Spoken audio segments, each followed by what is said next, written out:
I said, welcome everyone to my Facebook ad masterclass. It's an absolute pleasure to have you on. And I know that the majority of you are property focused, which is awesome because I am too. And I can deliver straight away, how I do it, which is, I'll go through it, but yeah, we're all property focused mainly. I know, Ben, you are SEO focused and things like that, but Facebook ads can be used in a multitude of different businesses and sort of markets basically to bring in qualified leads, which is absolutely amazing. And this is why I'm so passionate about teaching business owners and people about Facebook ads, because we can all leverage them to create sales, to create a pipeline and all that sort of stuff. So this is the contents of the masterclass. So I've got a presentation I'm going to deliver to you. I'm going to try and rattle through the presentation because I want to spend as much time as possible actually going through how to create ads and take you into the ad manager and run you through the whole process basically. So we're going to do a bit about myself. We're going to go over digital marketing in terms of an overview and why it's a great idea to leverage digital marketing for your business. We're going to cover how Facebook ads actually work, because this confuses a lot of people. People don't actually understand how Facebook ads work in terms of the algorithm and all that sort of stuff. So we'll go into that.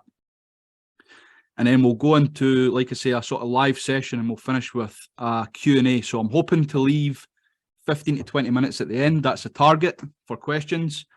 If we do run over slightly, I do apologize. Like I say, I want to try and jam as much in as possible. And yeah, obviously there is a WhatsApp group after tonight's session that, any questions can be put in there, and I can really help and support you creating your ads and running your ads as well. So just quickly before we dive in, a wee bit about myself. So my name's Ryan O'Connor. I know most of you know me, but I started my career as a civil engineer back in 2015, and I still do that to this day. I'm a senior civil engineer in a sort of design company where we work on and design big development sites. But 2 years ago, decided to make a move into business. And I think COVID had this effect on a lot of people where they were looking at the way they were making money and thought, well, for me personally, I thought I need to diversify my income. And I had a real passion for real estate and all that sort of stuff. And that's why I decided to make a move into property rather than e-commerce or other business types, because that really spoke to me. So I started Range Property Investments, and to date we've done 6 deals and grown, and we've generated a pipeline of deals using Facebook ads completely. And we've generated a return on investment that we've spent on Facebook ads by 500 to 600%. Which for me was absolutely mind-blowing. Like when I started learning about Facebook ads and really started to implement it, it blew me away how powerful it is to actually leverage and actually bring in brilliant leads into your business. So that's why we're going to go over it today. But just to kick us off, I don't know if any of you guys have heard the Daniel Priestley. Drop me a wee one in the chat if you've heard of Daniel Priestley.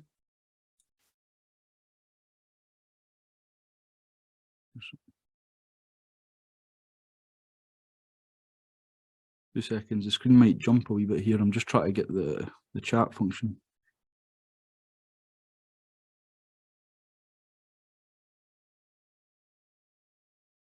Perfect.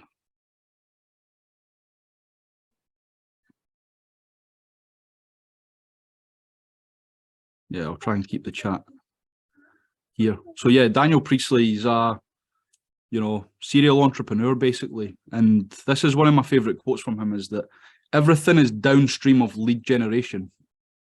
Now, what does that mean, right? As a business owner, if you're not generating leads, what have you actually got? You've got nothing, right? You need to be able to generate leads to bring them into your business, nurture them, and turn them into sales. And he's the CEO of what's called the Scorecard app, which is a scorecard marketing agency, which I think is absolutely amazing. It's something I would love to use in the future, because the way that that works is he puts out these questionnaires to his prospects.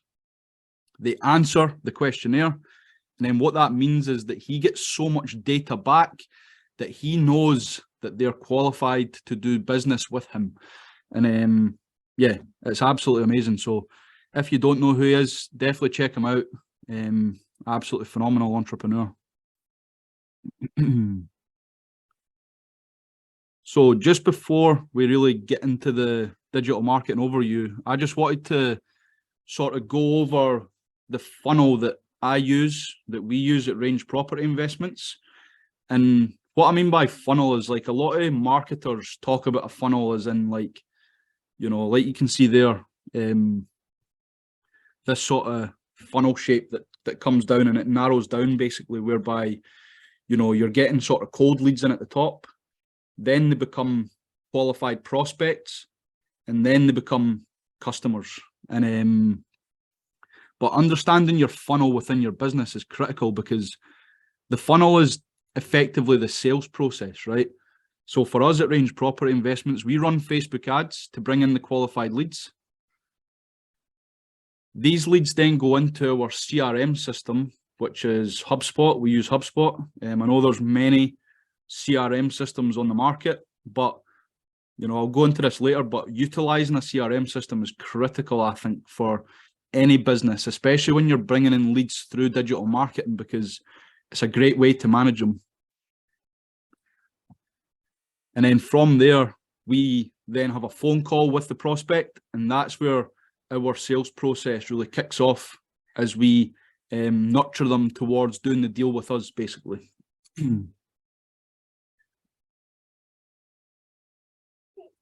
So section 1, digital marketing overview. The reason I wanted to do this is because Facebook ads is one aspect of digital marketing. You know, there's many sort of threads to digital marketing, and I'm sure some of you know this. I mean, Ben, you're an SEO guy, marketing person, you know digital marketing inside out, but there is many threads to it. But it's important to understand, when you are running Facebook ads, that is part of digital marketing, and you really need to get your strategy right, you know, when you start running these things. So what is digital marketing? It's digital channels. It's various strategies such as SEO, pay-per-click, social media marketing, email and content marketing, affiliate marketing, ... The list goes on. And what is your goal, basically? So number one, we need to think about the channel, and the channel that I use personally is Facebook ads, mainly. That's the core of the marketing that I do in my business. But you could be utilizing multiple channels, you know, in terms of Facebook ads, YouTube, you know, whatever. You could be using multiple different channels to do these, but the main strategy that you use is critical, right? Because SEO is different. That's search engine optimization, but typically SEO takes a bit longer to bring in leads, because of the, you know, the way that it needs to be set up and all that sort of stuff, and get your Google ranking up and all that sort of stuff. Pay-per-click, that's obviously Google ads. They can be very good, but they're very popular around, you know, e-commerce products, because typically you are driving traffic to a website and you know, getting them to convert on the website. Social media marketing, which is free, and absolutely I encourage you to use social media marketing. I know Willie, Taylor, Ben, I'm not sure about you, Ronan, but I know that most of the group here are utilizing social media marketing, because it is a free way to build up your audience, to you know, put out offers at certain times, but mostly just provide value constantly. But then with the odd offer in there as well. Affiliate, that's something that I've really just started to take on, as affiliate stuff. And yeah, a great way to just set up an affiliate link, especially if it's something that you're sort of passionate about. So there's one called Property Market Intel, which is a tool that certainly I've been using personally for the past wee while in terms of, you know, working on my property deals and getting them through the process of due diligence and all that sort of stuff and research. And I just found it amazing. So I decided to, you know, yes, 100%, I'll sign up and I'll use it in my business. But I've got an affiliate link that I know, Ben, you have obviously clicked through and stuff like that. So that's a great way. So what I want to do going forward is start talking about Property Market Intel on my social media, on things like this as well.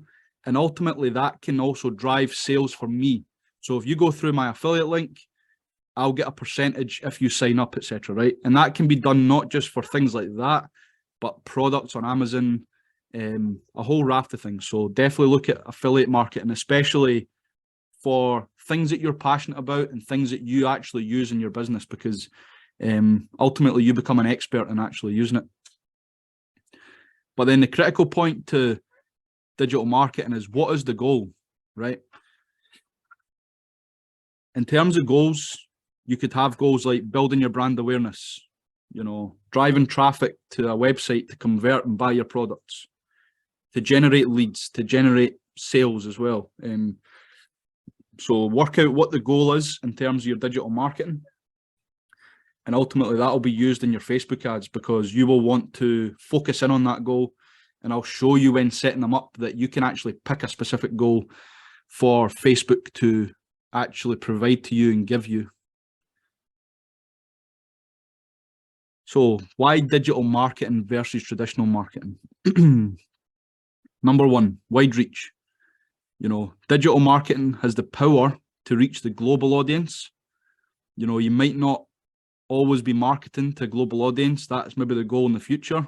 You know, when building big brands, you know, I've heard Grant Cardone talking about wanting to be known by like 5 billion people. So I see his ads today. You know, I'm sitting in Scotland, but he targets probably most of the world in terms of his ad. And that's more about the strategy of brand building and people actually knowing who he is and what he can offer, basically. It's cost effective. So compared to traditional marketing methods, digital marketing is relatively cheaper, right?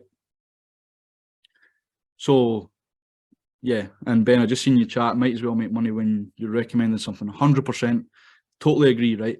If you use things in your business and you're passionate about it and you love it, you know, definitely find out if they do affiliate links and affiliate marketing, because that can be a great way to make additional income for yourself through using a tool that you're actually utilizing maybe on a day-to-day basis, or certainly every so often to do your sort of business activities.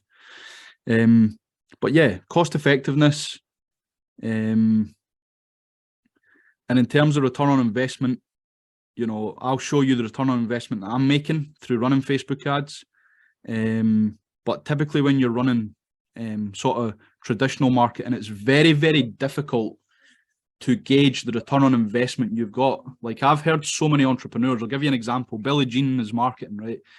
He's based in America, brilliant marketeer, but he was talking about a billboard that he put up in LA where he lives and where he's based.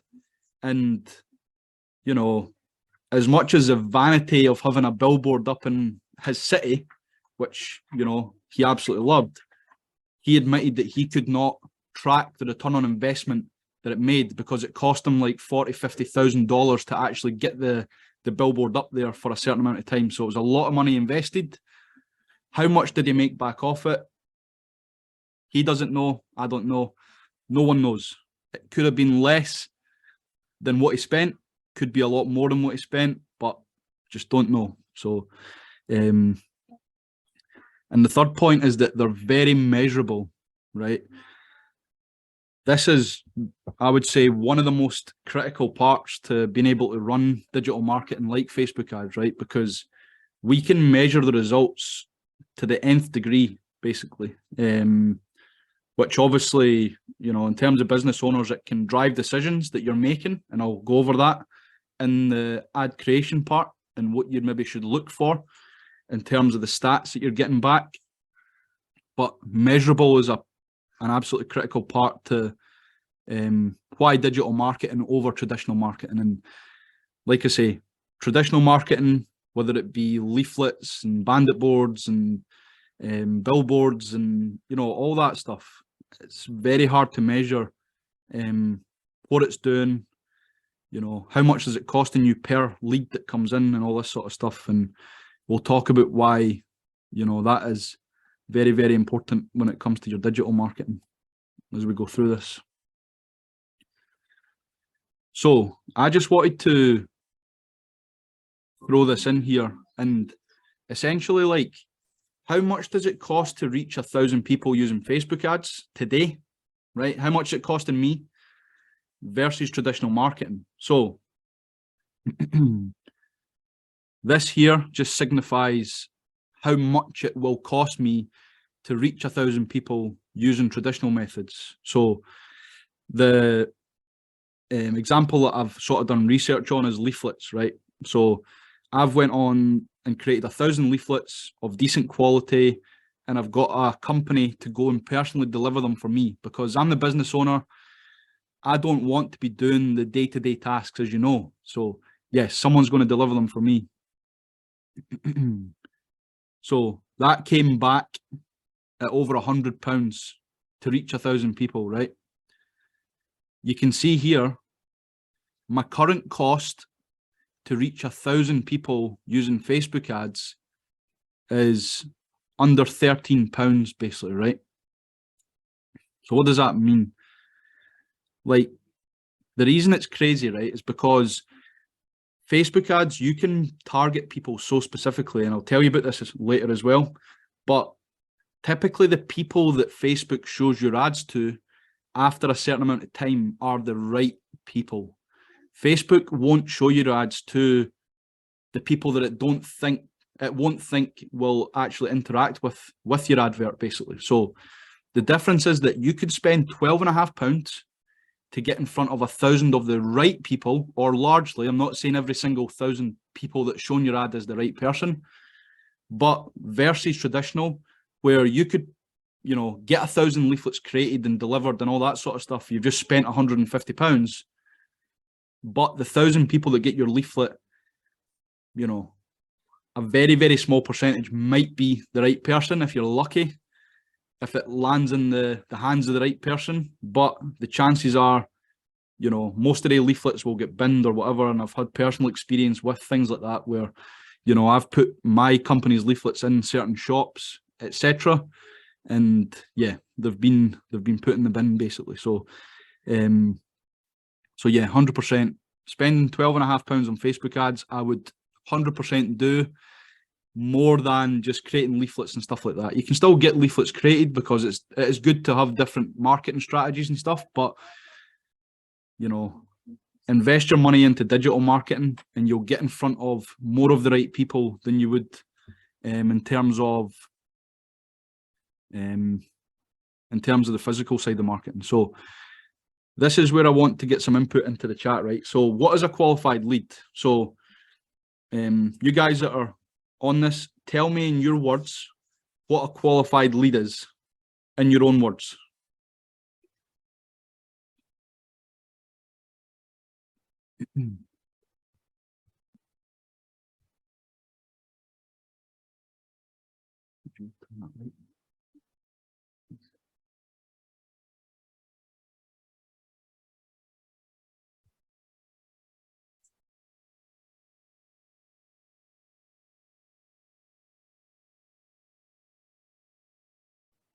No bad advertising, but if your budget is low, you need to pick the best possible way to spend your budget. 100%. A landlord that approaches you looking for property management services. Yep. Because I know, Willie, you're involved in someone ready to sell a property immediately and not in X months. Yep, 100%, Taylor. So, Willie, I know that you've got a letting agent. So yes, 100%. Landlords that are looking for property management services, perfect, right? Because this is why Facebook ads is so powerful, because we can actually target these people ridiculously good, right? And I'll go into that later.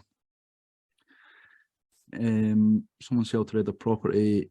Yeah, 100% Taylor. So if we're looking for motivated sellers for properties, yes, 100%.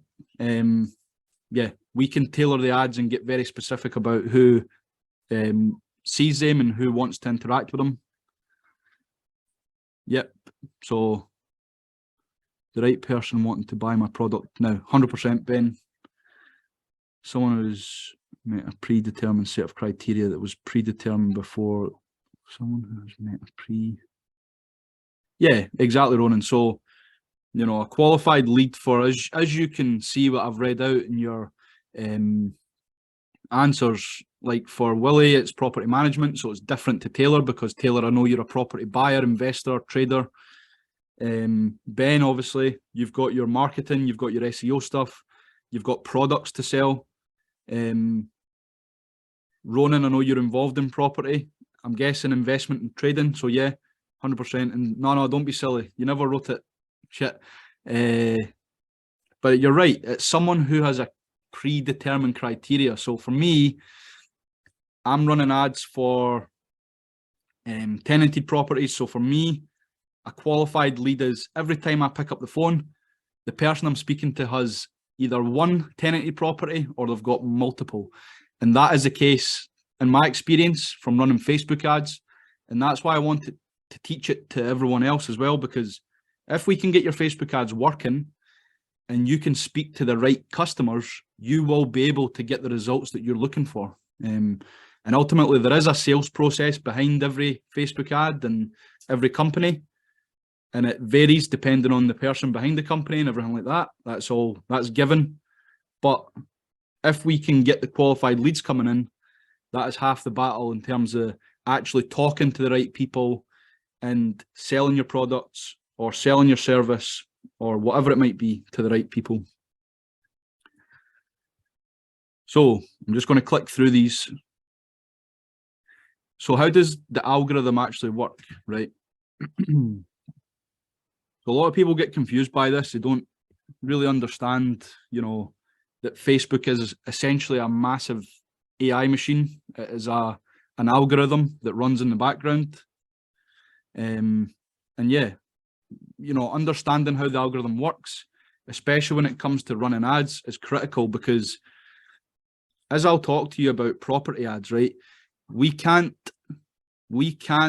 actually do what's called detailed targeting, right? Because when we're running housing ads, especially if we're looking to buy property, Facebook has a policy that, you know, we can't exclude any type of person, any age group, if they're between 18 and, you know, 65 plus or whatever.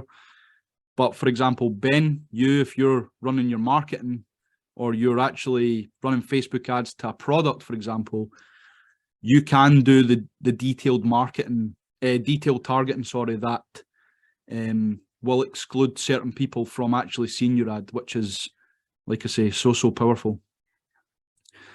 But the Facebook algorithm is analysing each person that interacts with the ad, and it has a lot of data points on each person. So, you know, you can read many different sort of reports on this stuff, but Facebook typically has between hundreds and potentially thousands of data points on me, on you guys, on everyone that uses the platform, right? And that's not just the demographical information, your location information, your job information, and relating a certain salary to that. But it obviously knows the content that you are watching, for example, the content you're interacting with, the what do you call it? The profiles, for example, you're interacting with as well. It gets a lot of data about the behaviors of you. And you can actually target people based on behaviors, which is absolutely crazy. And I can show you that in the actual ad manager as well. But that is why you can actually be so specific about people that you are actually wanting Facebook to show your advert to. And what happens is after Facebook's done its learning, right? So the sort of time frame is 2 to 3 days. So once you create an ad, then it goes through publishing and you get it published, and Facebook's pushing it out into your target area and audience and all that sort of stuff. Once it starts to learn who's interacting with your advert, right? So if you're getting a certain type of person clicking on your ad, spending a lot of time actually looking at it, for example, all that sort of stuff, what Facebook does is actually find like for like people almost, right? And it'll show your advert to similar people who are clicking on your ad, sharing it, commenting. And then, like I said, like even how long they're spending looking at it, it analyzes all that data. And the algorithm is so advanced that you can pretty much rely on Facebook to find your target audience. And I'll sort of talk you through how we do that. And then lastly, we'll go over this in the ad copy section, but be specific in your ad copy so that Facebook can do the above points. So if your ad copy is too generic and general, it doesn't really apply to person A, who's your absolute dream customer, or person B, who's just Joe Blogs, that doesn't really apply to them. So we need to be specific in the ad copy so that Facebook can actually learn who's interacting with your advert. Pardon me. So apologies, I've not actually been feeling too well this week. I'm still not feeling that great.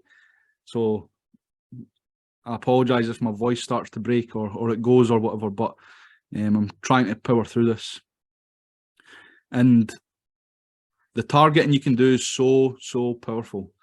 And if we think about it like this, so if you have a target audience of the UK, based on your ad copy and based on the detailed targeting that you can do, like Ben, if you're running ads to your products, Facebook will actually just start to learn who's clicking on it. And what it'll do is it'll reduce this pool down to only the target people that you actually want to talk to, which is absolutely amazing. Can I be specific to target an audience that follow like-minded pages? Yeah, no, 100%, Willie. So we'll go over this in the detailed targeting. This is good for investor finding, because when we're finding buyers for our deals, we can run ads, but we can target specific, like I say, behaviors, specific things that they like. So pages, it could be the fact that they like, what's his name? Robert Kiyosaki, Rich Dad, Poor Dad. So you can target all these sort of things to get in front of the right people, basically. Doing for time, past, so right. So section 2, I'm going to go into Facebook ads and run you through how the different parts of a Facebook ad. And then what we'll do is we'll jump into the ad manager and we'll actually go through and create our own campaign. And I'll show you from start to finish all the buttons to click and all that to get you through to the end goal of creating the ad and getting it ready for publishing, basically.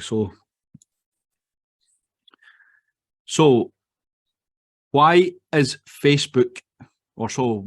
Facebook ads a good idea for your business? So just drop some stuff in the chat. What's your thoughts about why is running Facebook ads a good idea for your business? Just drop some thoughts in the chat.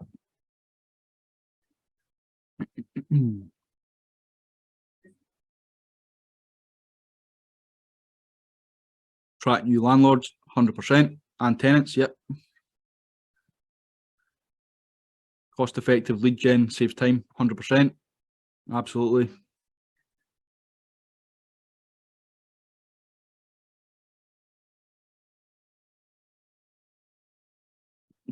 Great way to get our services out to many people that are wanting it, 100%. New investors, yep.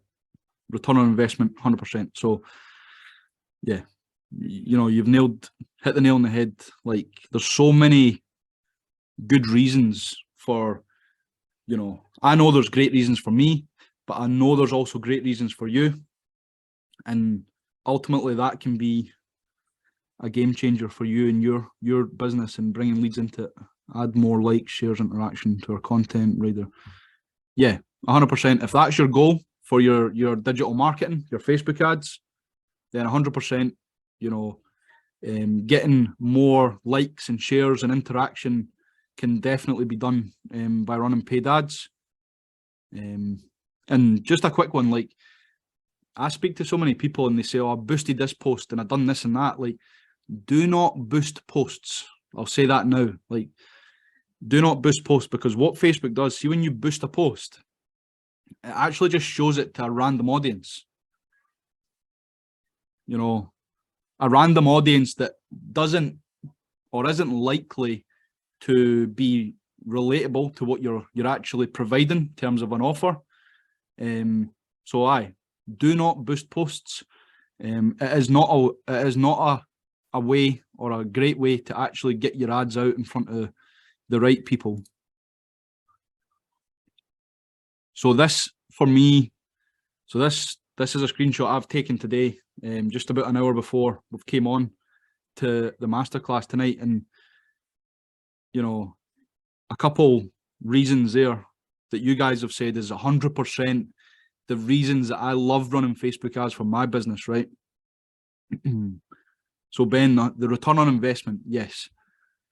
The return on investment can be so powerful in terms of the amount of money that you put into the ad machine, and then also the money you can make from bringing the leads into your business. And then the big part for me is the cost per lead, right?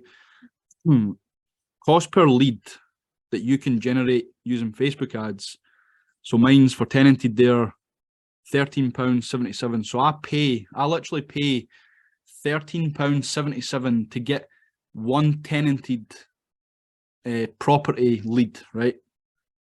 But that tenanted lead could be sold for multiple thousands of pounds, and that is why it's so powerful. So it ties in the cost per lead to the return on investment. And even my inherited one there, you know, you can see that it's 48.54 a lead. I'm not too dissatisfied with that. You know, again, these leads that come in can be actually sold for multiple thousands of pounds. And like, this is a concept that you need to get your head around when running Facebook ads, right? You want to put £1 into the machine and get 2 back. That's it.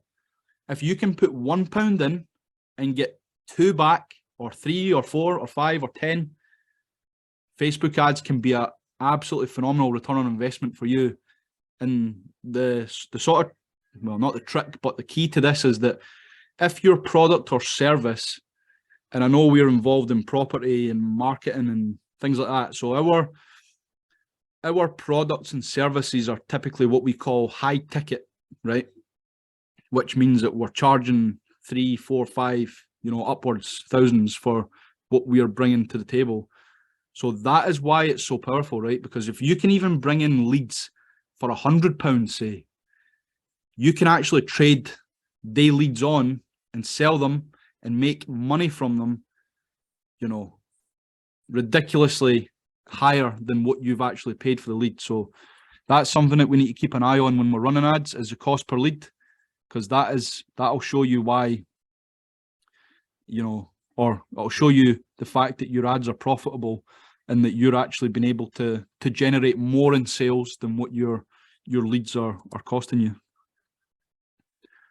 So what makes up a Facebook ad? Number one is the ad copy. Rather than focus on cost per lead, should you be more focused on how many leads out of 10, say, are we converting? If we're converting 2 out of 10, making blah, blah, blah. Yeah, no, 100%, Willie. So the cost per lead is critical, though, to understanding that, because put it this way, if your cost per lead is, say, more than the amount that you can actually sell it for, then your ads are not going to be profitable for you. And that goes for any type of marketing, right? If you're spending more money on your marketing, your sales are worth, you know, don't bother, basically. So focus on cost per lead because it will be a critical point to your ads. But obviously, as a business, you want to track, what's converting, how much money are you bringing in from the adverts that can obviously provide you your return on investment, etc. So if we're converting 2 out of 10, making, £50 a lead, if you're selling it for $2.5 grand or $3 grand is absolutely, phenomenal, mate, phenomenal. And a lot of marketers and a lot of business people would kill to have a sort of return like that. But why is ad copy so important, right? So it allows you to weed out the unqualified leads. It's the value piece in your actual advert. You can build interest from the prospects and create the feelings of desire that you need to get them to actually click on your ad and take action. And then also there's various types of ad copy that you can write and test. But as I'm going to show you in the next few slides, there is a, what do you call it? My mind's went blank. There is a sort of strategy. I'll call it a strategy. That's not the right word. But there is a format that you should be writing your ad copy in so that it can create these things like desire and interest and obviously action, which is important. And that's called ADA. So this is the sort of structure that you would want to write your ad copy in. Now, ADA is a proven marketing formula. That's it, formula, sorry, not a strategy. The strategy is Facebook ads. ADA is the marketing formula that you should be using when writing your ad copy because it's a well-proven way to bring in qualified leads because of the way that it's structured, right? So the A is attention, the I is interest, D is desire, and then A is action. And you want to create them in that descending order because as you do that, people are likely to take action when they come to finishing off reading your ad copy. So attention, you need to grab the person's attention when they start reading your advert. Now you do have a headline, right? But a really key sort of tip for you is the first line in your ad copy is pretty much a duplicate of your headline. So it's like a second headline basically, right? And what do I mean by that? It means that when someone's scrolling on Facebook at 100 miles an hour, typically what stops them scrolling is the creative. It's the creative that you've put in the ad. But then naturally what their eyes do is you go back up the way and the first thing they see is the first line of the copy, right? So you want to put a sort of second headline in the first line of your ad copy because that is the first thing that someone sees basically. And it's also a way to hook them in to expand it and to read what you've written in your ad copy. And then interest. So after you've caught their attention, you need to build their interest, right? Because if you think about it, when you see an ad, like you're scrolling on Facebook, 100 miles an hour, something catches your eye and maybe the headline catches you and whatever, right? So you're interested, or you're interested enough to stop and to look at it, right? That's number one. But number two, if you start reading the ad copy and it just doesn't interest you in what the person or company's offering you, then you're probably just going to skip past it. You're probably not going to read on. So creating the interest piece in your ad copy is critical to allowing them to want to continue reading the ad copy and move them on. But, what I would really, really urge you to do is be specific about who you're talking to. So that qualified lead, an ideal customer that we talked about previously, what I would urge you to do is be specific about who you're talking to in the ad copy, because that is one of the ways that you actually get the qualified people clicking on the ad, interacting with it, and doing all that good stuff that I was sort of telling you about earlier on in terms of Facebook tracking this data. So yes, create the interest, then build the desire, within the prospect. So if they're interested in maybe what you've got to say, build the desire in your service or product or whatever, right? And what that typically means is when you build desire, you need to give them the, what's the benefits of doing business with you? What's the benefits of them actually clicking through your ad and becoming a lead, right? So, we don't want to be putting negatives in here. We want to build the desire, and we want to allow them to open up and go, right, now they're open to taking action because they're interested. I've built enough desire in them that they want to click through and they want to take action. And then action's the very last piece. Like, have a look on Facebook next time you're on, and I see so many adverts, right, that do not have a call to action. It baffles me, right? Because if someone is reading your ad copy, people are stupid and you need to tell them what to do. But adding a wee timepiece into it can be really powerful and ticking them over the edge in terms of clicking through. Because if they're sitting on Facebook, they're in bed at night and they're sitting on Facebook and they're scrolling and your ad catches their eye and they stop, and you've done everything you need to do in terms of you've caught their attention, you've built the interest, you've created the desire in them to actually come and work with you. If you have no call to action, the chances are they're not going to do anything. They might see the button, they may click it, but put the call to action in at the end. It's very simple, but it can be a sort of way that you might not get the leads compared to when you do get them. But like I say, adding a timepiece in to let the person know that, like I've said there, that this will take you less than 60 seconds. The last thing they want to do is click on your advert and be sitting on it for 5 minutes. And, that's just not congruent. It's not aligned with the environment that they're in, which is typically fast-paced. It's scroll city, and they're scrolling at 100 miles an hour constantly, basically. So put the action piece.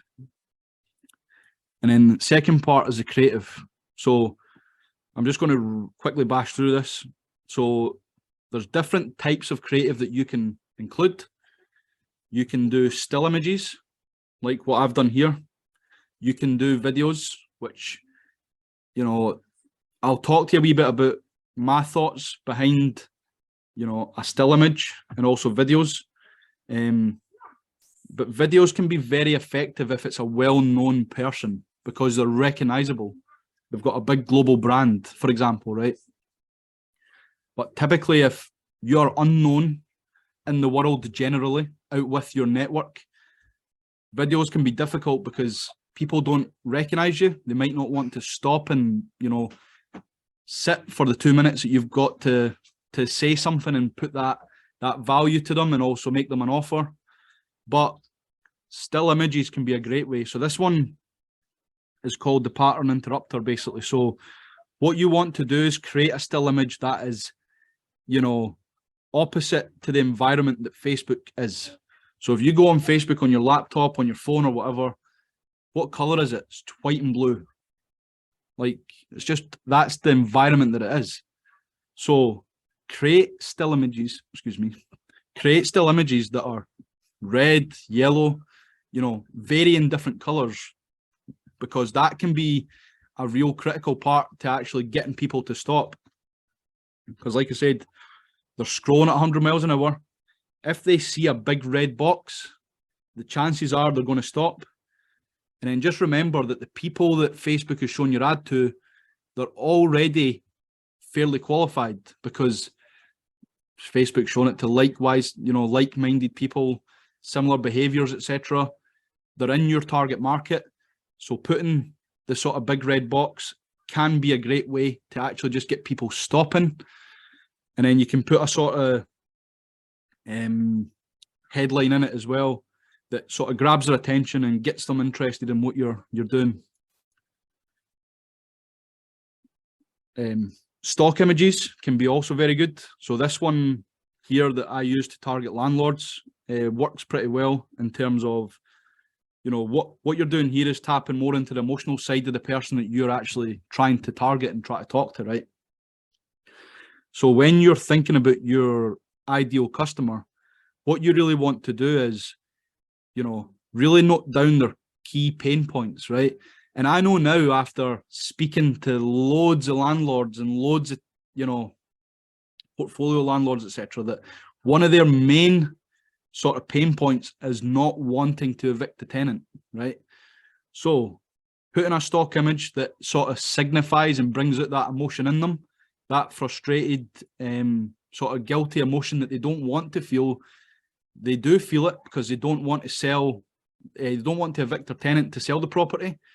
They're really, really keen to sell it tenanted because it keeps the tenant in place and it keeps their conscience clear as well. So really tapping into the pain points of your target market and your target customers is critical to getting them to stop. And then these types of images work also very well, real images, right? So these were actually from a couple of my first campaigns that I started running Facebook ads. And what I've found is, you know, you can see the headline there, attention homeowners. I was too broad in what I was actually asking for.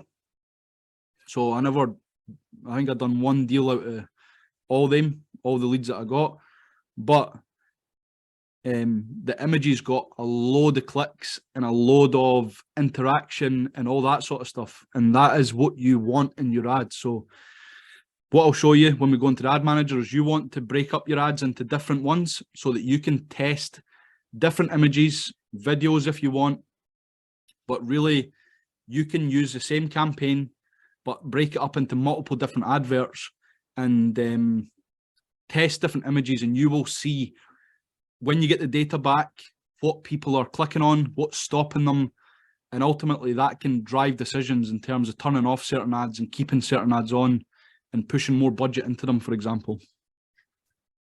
And then lastly, the headline. So these are 3 of the headlines that have worked the best for me. So you've got the dog whistle. So it's like attention X, attention landlords, attention homeowners, attention business owners, whatever, right? Attention X. Then you've got how to. So how to do the good thing without the bad thing. So for example, how to sell your tenanted property without paying any fees. So you're really tapping into they want to do the good thing, which is sell their property, but the bad thing for them is typically paying the fees and all that sort of stuff that come around it, whether it be the selling fees, the legal fees, all that sort of stuff. So that can be a good headline to pull in the right people.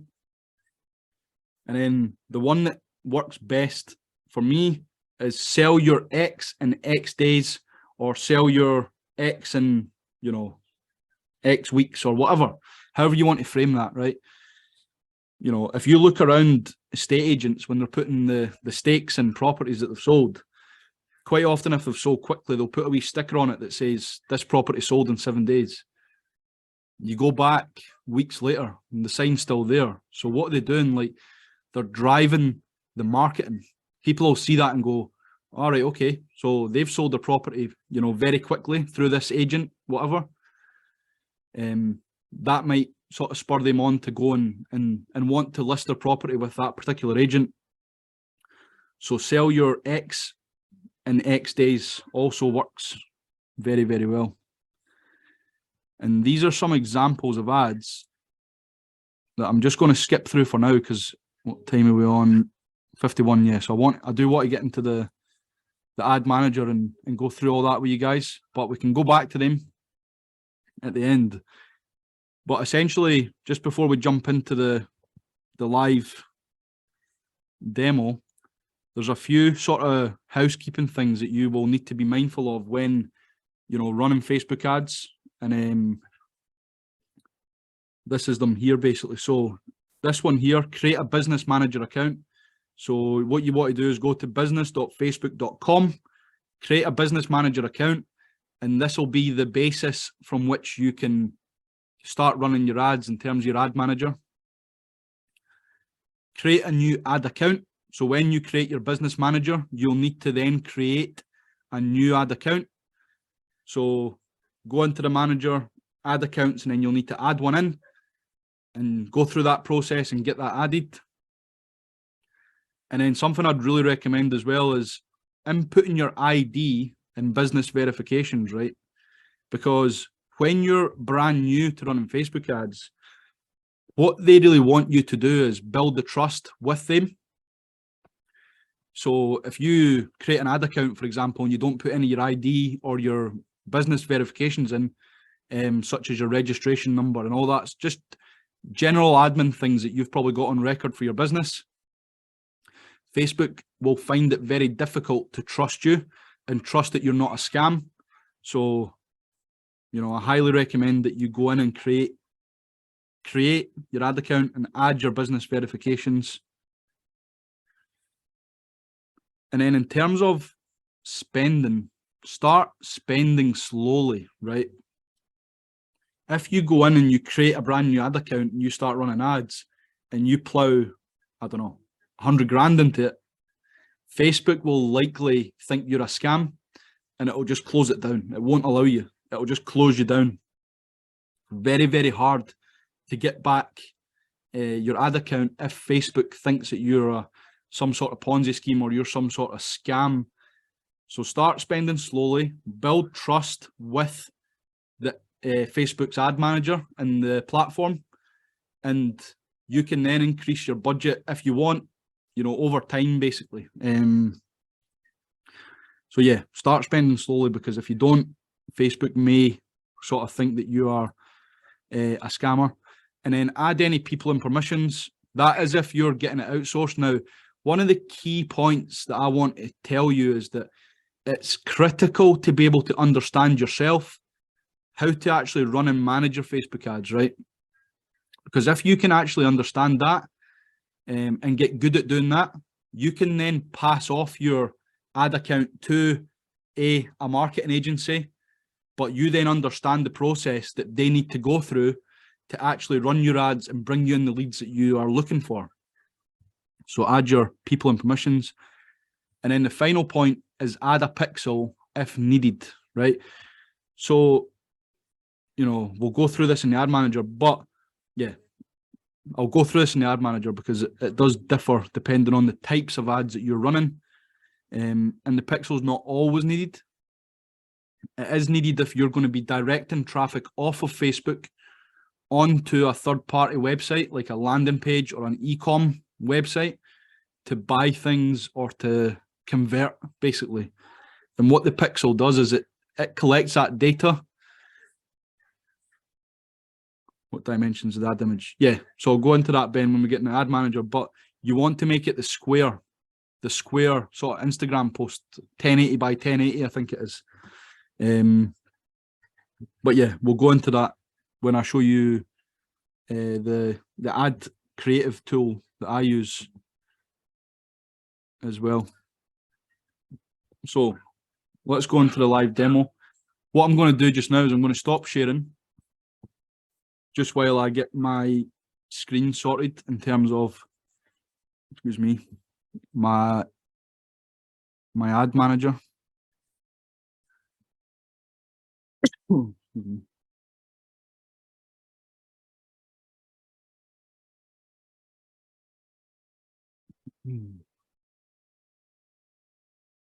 So we all good? Drop me a 1 in the chat if you're enjoying this. If I'm, you know, giving you knowledge and providing you value, drop a 1 in the chat if you're enjoying it.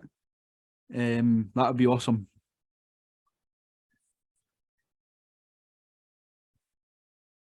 Awesome. Thanks, Willie. Thanks, Taylor. Thanks, Ben. Thanks, Ronan. Amazing.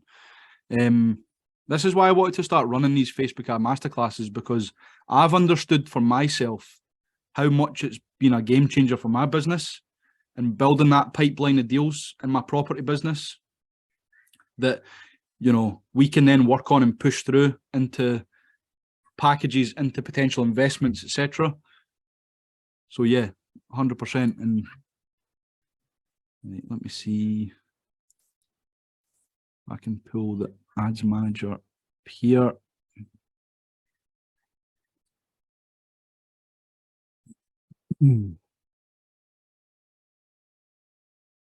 Loads.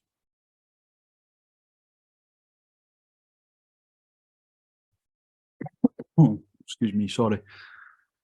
Me and my family have been quite ill this week, so right.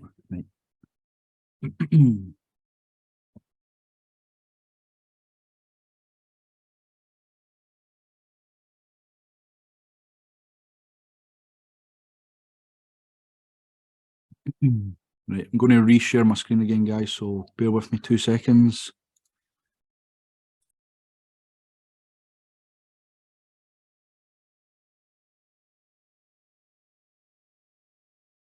And then drop me a wee one in the chat if you can see my screen again, just to make sure we're all good here.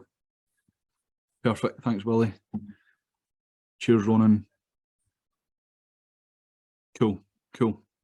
Cheers, Ben, thank you. Thanks, Taylor, as well. Perfect, right. So this is the ad manager. This is the sort of general interface that you'll see, you know, when you get your ad manager set up. Like I say, create your business account, create an ad account, and then what you can do is actually access your ad manager through your business manager, if that makes sense. Have you used Facebook ads to promote this workshop? No, I've not been, right? But it is something that I will do. I've not used Facebook ads to promote the workshop because what I wanted to do was get it out into my network organically and see who would be, you know, obviously open to coming on and me helping them and supporting them and creating their ads. But that is something that I will do once I've got some better infrastructure in place and I can accommodate, you know, because I think the Zoom sort of, what do you call it, package I've got, I think I can get 100 people on a webinar, I think. So yeah, I wouldn't want to at the moment in terms of run ads and get too many people coming into it. But yeah, definitely something that I will be doing in the future. So we're the guinea pigs. No, not at all, Willie. Like, this is the third one I've done now, but it's all been organic through my network, which is amazing because I'm able to help the people that I know. So you're not the guinea pigs. Maybe the first ones were because it was the first time I'd done it. But yeah, not the guinea pigs, because when I do open it up to, say, a larger group of people, it will be ran in the same way. Be a webinar just like this, doing the presentation, doing the live demo, and all that sort of stuff. So yeah, but thanks for that anyway. Easier within networking if people are already, yeah, 100%. And I wanted to help the people that I know already, so that we can build more relationships and do business together, because that's ultimately what I want to do. And yeah, in the future I will open it up to a more wider audience. But yeah, right, let's go into this then, right? So this is the ad manager. So what we'll show you is the different levels to your ad manager in terms of the campaign level, the ad sets and the ads. And this will make more sense as we go through and create our own campaigns, and then the ad set and the ads. But basically the campaign is the high level things around the ads, if this makes sense, right? So it's a high level. It's like, right, what is your goal for your Facebook ad campaign? You can set things like budget at campaign level. It's not what I would advise you to do, because we can set it in the ad set level, which is more the targeting location, where you'll specify areas and demographics and all that sort of stuff.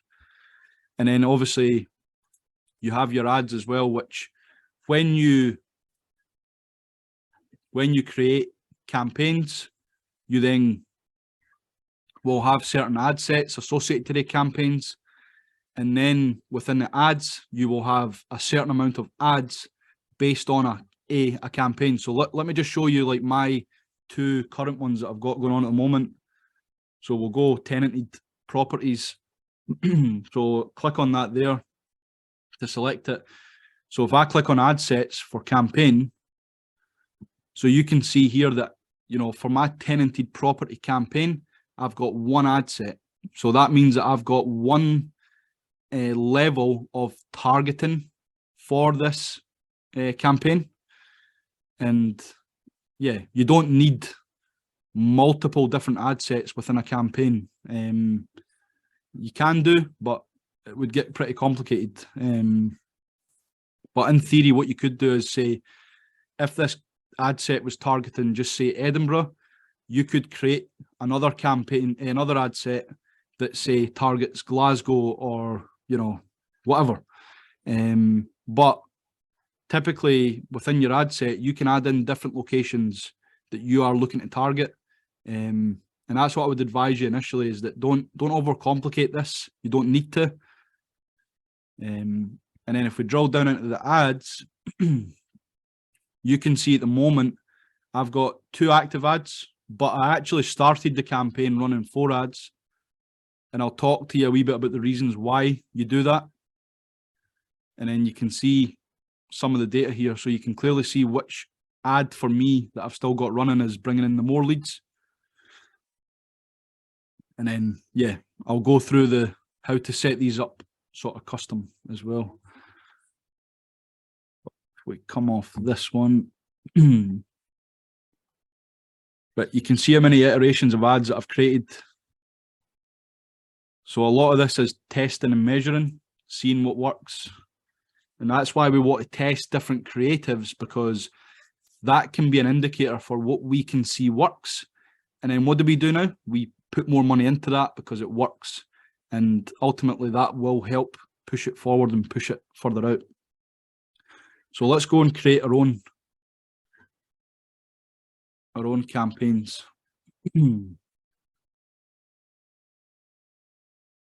So we click on that create campaign button up the top there, and it'll bring up a window like this, right? So this is what I was talking about here. There's so many different goals that you can have for your Facebook ads, right? Is it to build brand awareness? So you're, you know, it says here, good for reach, brand awareness, video views, store location awareness, blah, blah, blah. Is it traffic? Are you looking to get link clicks, landing page views, Messenger and WhatsApp and calls? Engagement. Willie, this is sort of what you were talking about, mate. You know, do you want more engagement on your content that you're putting out? Whether it be through Messenger, Instagram, WhatsApp, video views, post engagements, conversation, conversions, leads. So this is the one that I run personally, and I think you guys will too when we're looking at, you know, finding properties, finding investors, all that sort of stuff, because these are leads that we need to bring into the business. So instant forms, which I'll talk about and why it's a great way to do it. Messenger, conversions, calls, yeah. App promotion, app installs, app events, and then sales. These are what you call conversion ads. So Ben, for you, like if you were actually running ads to a product, for example, you could run conversion ads. And what that means is Facebook will divert the traffic off Facebook onto your third-party website, like your e-commerce page or your landing page or whatever. And then this is where the pixel is critical, right? Because when you install the Facebook pixel into that website, you can actually collect the data in terms of the people that are coming through, right? So you get their details in terms of their name and number and blah, blah, blah. But then you also get the information around what they do on that website. So what buttons did they click, for example? How long did they spend on the page? Did they exit off it pretty quick? Did they go and add 3 products and go through to the cart? And then what you can actually do is create these specific audiences, what we call retargeting audiences within your ads, right? So if Joe Blogs clicked on your conversion ad, went to your e-com site to buy your product, let's just say they selected the product, they added it to cart, they've went to the cart and they've maybe clicked on pay now and they're going through and filling their information, but they don't finish the sale, right? What you can do is you can actually retarget that person with a specific ad that encourages them to go back and buy it, essentially, which is absolutely powerful because, you know, if you understand marketing, you know that most of the sales are done in the follow-up, right? Most of the sales are not done the first time someone sees your ad. Most of the sales are done, you know, second or third or fourth in the follow-ups, basically. So that's an important point when it comes to creating these conversion ads, is that you will want to create, you will want to add your pixel to that website.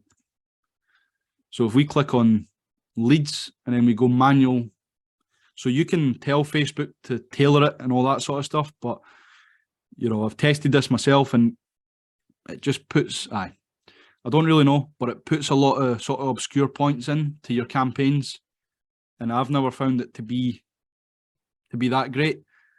You can go through, create it manually so that you are in control of all the input data, and that ultimately means that you can you can control what you get through on the other end.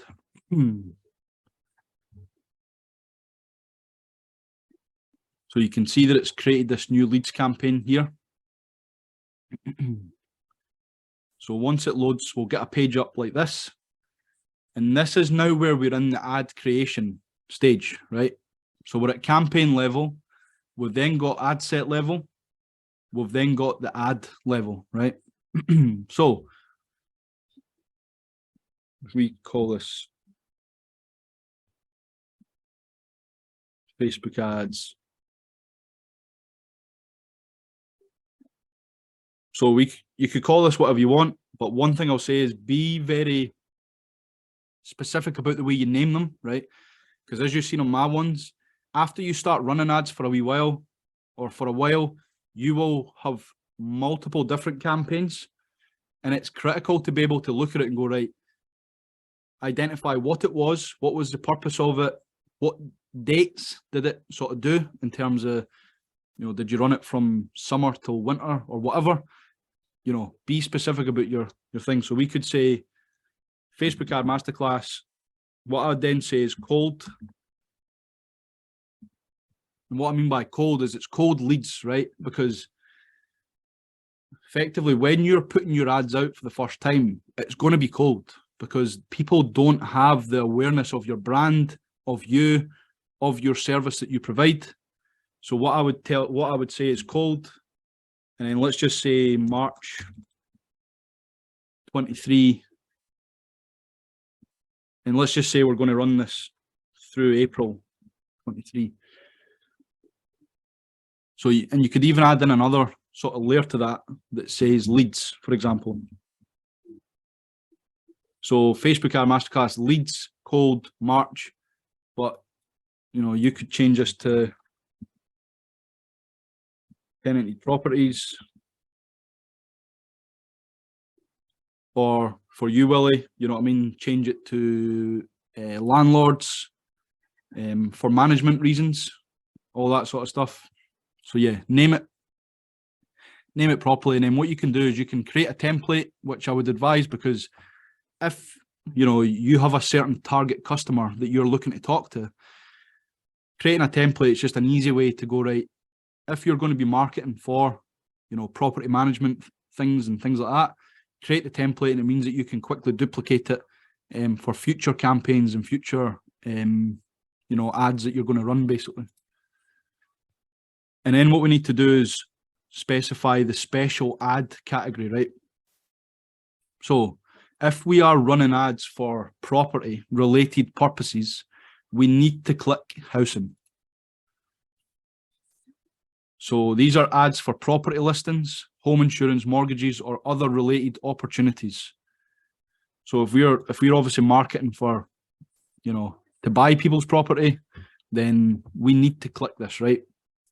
What would happen if you didn't click it is once Facebook learns what, you know, because remember, this is an AI machine, right? So when it goes through the whole process and learning stage, it's actually analysing your advert as well in terms of what it says and who it's targeting. So if you don't select a special category and you're running ads based on finding properties, for example, and people selling their properties, your ad will get stopped. They might shut it down, they might shut your ad account down. So you just need to be very mindful of that. But for example, if we're running ads for investors, you do not need to click on any of these special categories. Yeah, we don't need to click on any of them. So what that means is when you get to the ad set level and we're doing our targeting, we can actually get very, very specific about, the people that we're targeting. So let's just say we're going to, I'll show you without the special ad category, and we'll show you with. In terms of the buying type, you can't change that. Facebook works on an auction basis, so it'll auction your ads depending on how much you're spending, etc. But what you can do is select a campaign objective. We've already done this at the first part, which is leads, so that's okay. A/B testing, I wouldn't advise you click on this initially. You can do your own A/B testing, and I'll show you how to do that. And that's purely just by breaking up, your ads into different creatives. For example, you can use different ad copy. You can test different headlines and all that sort of stuff. So these are the kind of tests that we want to do that are A/B. What's working better? And as you can see for my tenanted one, I've only got 2 ads running at the minute because they're the 2 that are bringing me in leads. So the A/B test was, right, these leads are, this specific creative is bringing in leads. This one's not. So yeah, 100%, shut it down, don't need it. And then what happens is Facebook will push more of your budget into that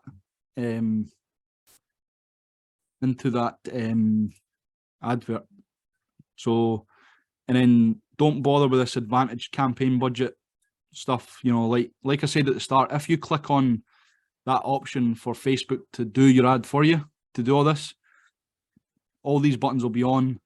Yeah, it's not worth it. So just go through it manually. It doesn't take that long. Once you get the hang of it and once you get familiar with the interface here and really what you need to do. So if we go in here, the ad set. So this is, like I say, the ad set is more about the targeting, right? The locations, the demographics, the interests, the detailed targeting, which I'll show you in a second because we've not got any special categories selected. But so what I typically name the ad set is based on the location, based on the targeting, right? So we could say investors, we'll go UK.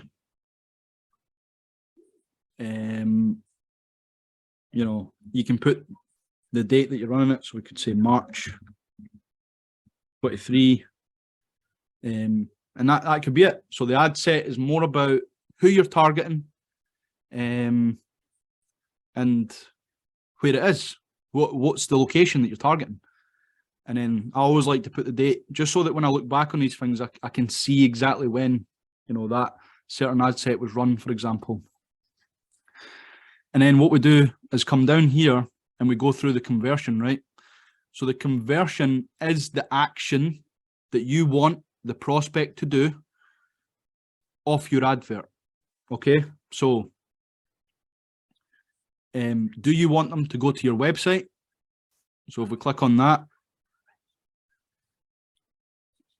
this is something, if you're looking to just generate leads, this is not something that I would particularly advise, especially in the early days, because it can be a lot more complicated, as like Ben, because you're a website creator that you could attest to, because what you'll need to do then is if you're taking traffic off Facebook to a third-party website, you'll obviously need to build the landing pages to convert, for example. If you just directing traffic to a website that's non-converting, it's not going to be a profitable way for you to run ads. But if you've got a really high converting landing page, for example, that's specific to the, obviously the ad that you're running, then that could be an option for you. But like I say, there is a lot more steps in doing that. And what I would say is don't take traffic off Facebook unless you really, really need to. So for me, I'm not running ads to a commerce page, to a shop, to, you know, anything third party that I would need someone to come off Facebook. So what I do is I use instant forms, and I'll show you why instant forms are a great way to, you know, to do this basically when you're doing lead gen type ads. But there's different options. You've got Messenger, you've got instant forms. Yeah, so for example, if you have Messenger, you would have a button on your ad that someone would click and it would take them to Messenger. And then maybe you've got an automated thing that you'd send in there, blah, blah, blah. So there is different ways to convert them. But typically, if you're looking for lead gen, instant forms is a great way because Facebook auto-populates the information from the prospect. So you're taking out the risk that someone mistypes something or, you know, doesn't give you the right information.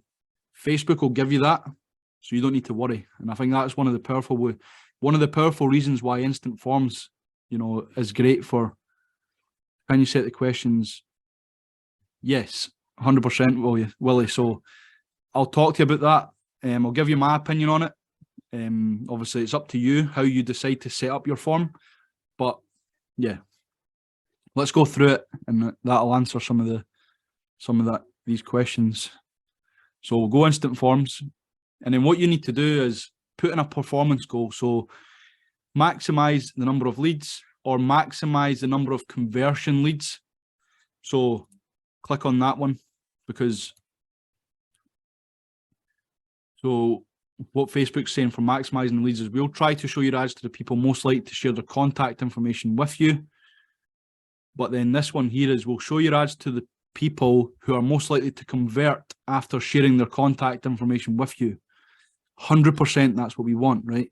We don't want to get contact information through and the people are, you know, these are maybe the people that are not in a hurry to sell, for example, because you've ran an ad that's based on the sort of quickness that you can sell their property through you, for example. So you don't want the people that are like, oh, I'll sell it in 6 months or I'll sell it in a year or whatever. You want the people that are likely to convert. So this all comes down to the data points that that Facebook's AI machine has, and it can identify these people for you as they're interacting with your ad and as they're clicking on it and as they are ultimately spending time, you know, looking at it, for example. And then you need to put in your Facebook page. So that is another point to this. If you do not have a Facebook page, so my ads are ran from my business, they're not ran from my own name. And I see people make this mistake. So people run ads from their personal name, but the ad's actually for their business. So, you know, don't confuse Facebook and don't confuse people that you're actually trying to get through the door, because, you know, in terms of marketing for anything, you confuse them, you lose them, right? Simple as that. So continuity through your advert is critical to build the trust with the prospect and actually, you know, prove that you are a legitimate business and that you're operating fully above board and that Facebook trusts you as well. So put in your Facebook page, make sure it's the relevant one. So if you're running ads, Willie, for mask property, make sure that that Facebook page says mask property. You know, same for yourself, Taylor. Make sure it says First Seed Investments or whatever. And Ben, online marketing consultant or whatever, make sure that it matches up and you've got that continuity.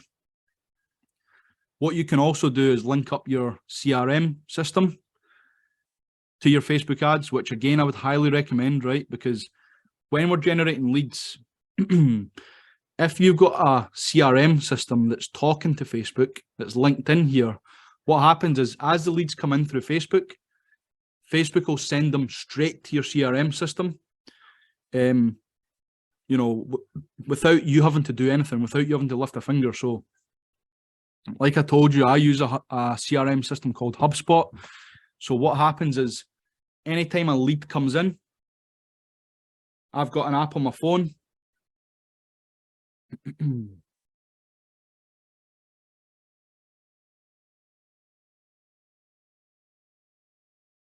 So I've got the HubSpot app on my phone. And what happens is if I click in menu, contacts, so there's the contacts. So these are all leads that I've generated through my ad that go straight into my CRM system. And then from the CRM system, I can literally click on, like the one I got today, click on that. I can call, I can text, I can send an email if I've got the email address. CRM systems are, I believe now, after using mine for a good few months, it's absolutely essential and critical to managing leads and actually nurturing them through the process. So once a lead comes into the CRM, I can do all the communication through the CRM system. I can set appointments. I can do all that. And it just means that you've got a clear data collection of the lead as you go through the process of, you know, driving it from coming in the door to potentially doing the deal with you and making the sale. And then your budget. So what you can do is either do a daily budget or lifetime. I would always recommend doing daily, but you could do lifetime. So you could click that and say, yeah, 350 quid, that is as much I want to spend on this campaign. You could do that. I like to do it daily because I don't typically have a time frame that I like to restrict my ads for, but I do track it daily.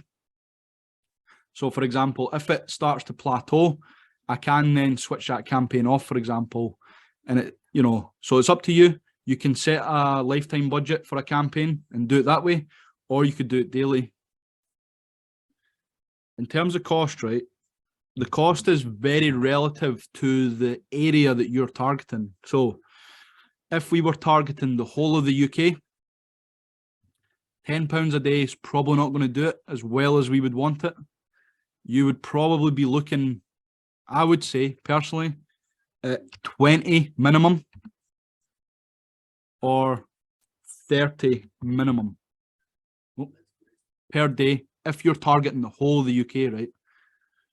But, you know, for me and my business, I target Edinburgh, I target the Lothians, you know, not quite East Lothian, but Mid Lothian, West Lothian, and I target the Kingdom of Fife as well. So my daily budget is £10 a day, and that is fine for getting the ad out to the relative amount of people that area contains. So yeah, it's very area specific, but what I would say is don't spend any less than probably, I would say, £7 or £8 per day, basically. I think that's the very minimum that you want to go, because if you do run an ad and put it in at like £2, £3, £4, £5 a day, you will see that Facebook won't push it out to the right amount of people over how many days. It depends, Willie. Like, so my 2 campaigns that I've got going at the moment, they're £10 each a day. So I'm spending £20 a day on my ads at the moment. And like I say, when I show you how to manage them, how many days is up to you. So if you've got a set budget, so if you say, like, you know, you've got £100 or £200 or whatever, then yeah, you will turn it off after Facebook has spent that much money, right? So it doesn't matter how many days. That's more down to you in terms of the amount of money that you're going to invest in it. But like I said earlier, spend slowly. Don't put, you know, a lot of money in at the start. Like, don't put hundreds and hundreds in, or even thousands, sorry. Spend slowly to start with and build that trust with Facebook. So if you have a budget of 200, put it in at £8 or £10 a day relative to the area you're targeting. Because like I say, if you're targeting the whole of the UK, you would want to spend a bit more, probably 20 to 30 in that region. But yeah, that's purely dependent on your budget that you want to put into Facebook ads. And then what we'll do is because we are creating this just now, what we'll do is set it to start at midnight tonight, because if we set it to start now, Facebook is going to spend money over the next 3.5 hours before the, is that right? Yeah, 3.5 hours before the end of the day. We'll set it at midnight, and then typically what I do is I don't put an end date in the ad, but you can. So this maybe, again, answers your question. Well, you can set it up how you want. So I typically leave the end date free, and I just put the daily amount in, and I spend it every day. Facebook will typically spend a bit more one day, a bit less, so it evens out over a, say, week's period. But if you set it at £10 a day, it will spend 70 quid in the week, but it might spend 7 on the first day, 12 on the next, and blah, blah, blah. So it'll go up and down a wee bit. And then we go down into the audiences. So if we go in here, edit this. So this is a location. So if we click on the search locations, so you can see at the moment it's got the United Kingdom. So we'll keep it at that, because what I'm going to show you, we've not got a special category selected. So I'm going to show you the detailed targeting that you can do. For example, if we're targeting investors, if we are targeting, or if we're trying to sell products, for example, or courses or something like that, detailed targeting is something that you can definitely use. And then what Facebook Ad Manager will do is it will give you this audience definition at the right. So something that Facebook does encourage you to do is have a broad audience, right? Because, if your audience is too small to start with, and then you start putting in, specific sort of behaviors and specific interests, for example, that might reduce your audience too small, and you might not get any results. So Facebook encourages you to start with a wide audience, and then through your detailed targeting, you can narrow that down, right? Because so we're looking for investors, but we're targeting the UK. So 44 to 52 million. It's a wee bit low. I'm okay with that though. What is there in the UK? 65 million or something like that. So it's a wee bit low, but it's not miles off. So I'm not going to question Facebook there. But what will happen is if we start adding detailed targeting, so you can see there it says define your audience by including or excluding demographics, interests, and behaviors. So you can actually exclude people who like, I don't know, but you need to have a think about this stuff, right? You need to have a think about what is your target customer, what are their interests, what things don't they like, because that can be a good way as well as to exclude people who like X thing. So like if we weren't looking for investors here, and we were just, I don't know, looking for something else, we could exclude people that like Tony Robbins or Paul McFadden or, investment or property related things if we weren't looking for these type of people. So you can 100% do that. But what you can do is you've come in here. So obviously you can sort the age. So if I'm marketing for investors, I'm probably going to be going 35, I reckon. 35, I'm happy to go 65 plus. People tend to obviously get wealthier as they get older. But you can see here that Facebook has reduced my target audience size. So it's went to between 24.8 million, 29.1 million. So you can see it's virtually halved it. Third, almost a third, because we've just put the age range to 35, right? You could target, specifically men or women. We would target all because we're looking for any investor. But then if we come in at the detailed targeting here, you can come into demographics, for example, and go into things like education, financial, life events, parents, relationships, work, right? So you can probably already figure out why this can be so powerful, right? Because let's just say you were running ads for divorced. So people that are just divorced and they need to sell their property, for example, right? Now, we can't because of the special category, but what you could do is come in here to relationship and click on relationship status. And you could select, you know, separated. Is there a divorced in here? Yeah, divorced, for example. So you could click that. So you can see we're targeting the whole of the UK, remember. Facebook has narrowed us down to, you know, 140,000 people. So you can see why targeting is so good for finding the right people, right? Because you could start with the whole of the UK, but now we're in the range of 140,000 people, you know, because Facebook, you know, knows that that amount of people have maybe just changed their relationship status or have a relationship status that is that. So if we cancel that. So as you do more things here, this definition will change. You can see we're back to the 29 million. But if we go into interest, for example, so if we were looking for investors, you know, in terms of shopping and fashion, for example, I was thinking more about watches and things like that, but you can actually go in and target people based on their behaviors. Like what kind of watches do they actually browse on the web on the internet? Are they browsing like APs and Patek Philippe's and Rolexes and all that sort of stuff? Do they actually own one? So has Facebook recognized that in their photos, for example, they've actually got these things?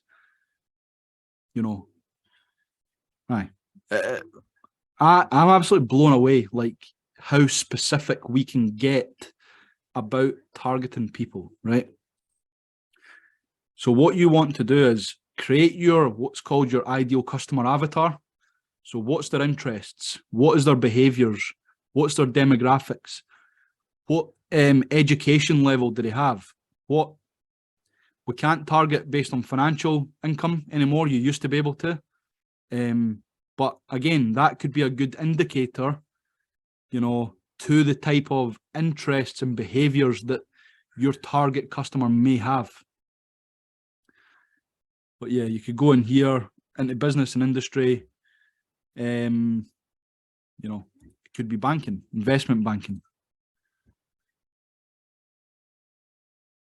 These people are typically pretty wealthy. Fashion design, graphic design.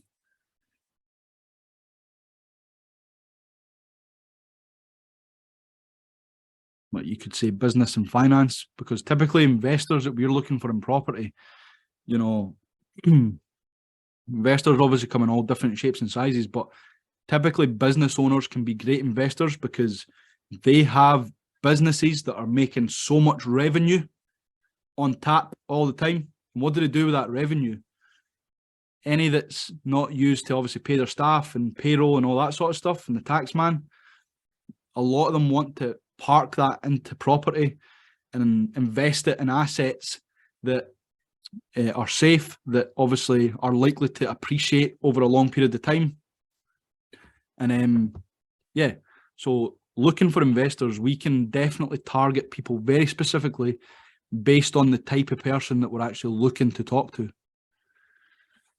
But what I would say is don't go crazy in the amount of these detailed targeting things that you put in, right?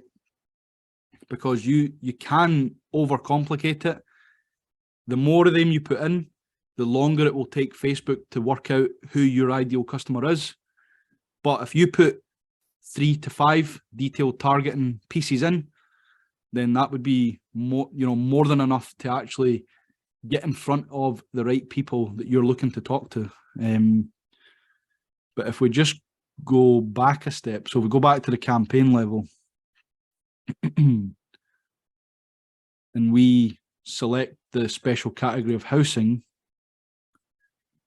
So we're now running ads for finding properties.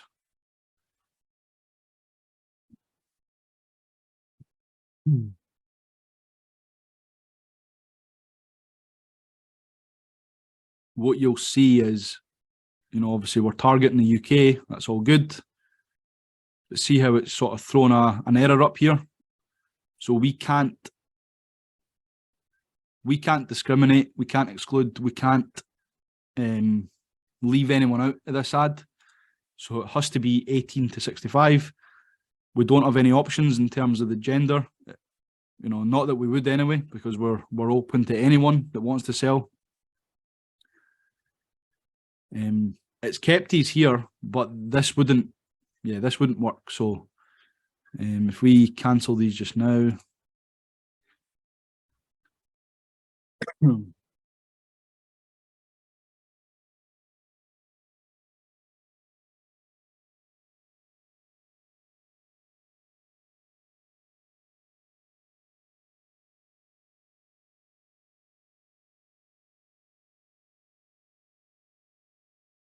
So it seems to be letting us click on these. I'm not sure why, because it probably won't. So let me know when you start creating your ads, what interests or anything that lets you click on. I've not seen it do this before. Usually it will limit anything that you've got. But, in terms of people that want to sell their property, they can span a whole load of different things. So I wouldn't advise putting any interest in this point.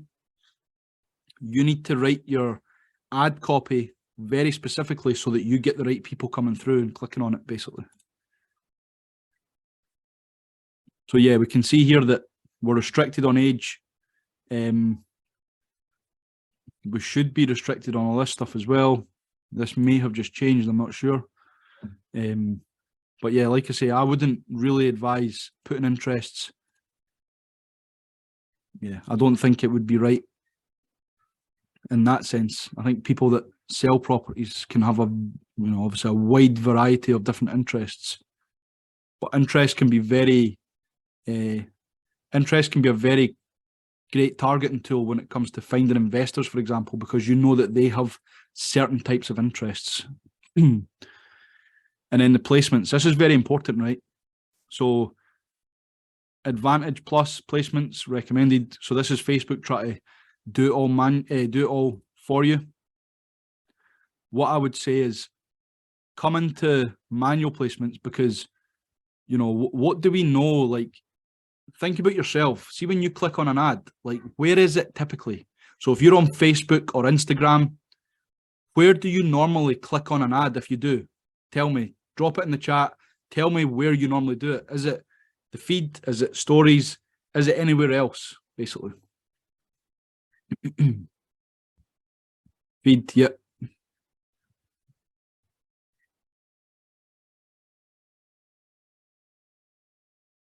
Feed and stories, yeah.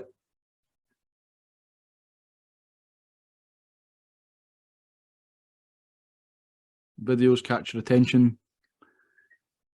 But where are they, Ben? Are they in the search? Are they... Aye. Tailor feed, yeah. So if you let Facebook,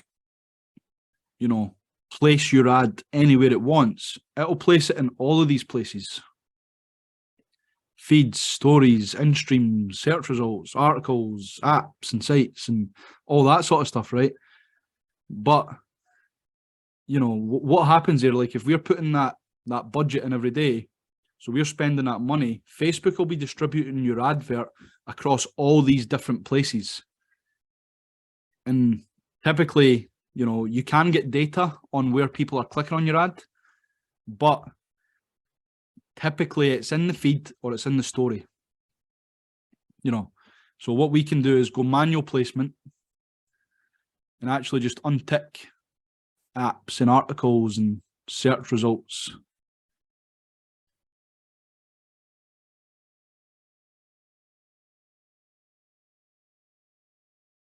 I know, Ben, you said videos, so that might be one for you. But I know from myself, typically where I look or where I stop and click on ads is in the feed and in the story. So feeds is a given, your ad will be there, but stories and reels, yeah. So what that means is your budget Facebook will only be placing your ad in these places. Therefore, it's not spreading it too thin and putting it everywhere. And especially putting it places that are not getting you any conversions in terms of clicks and, obviously leads and all that sort of stuff.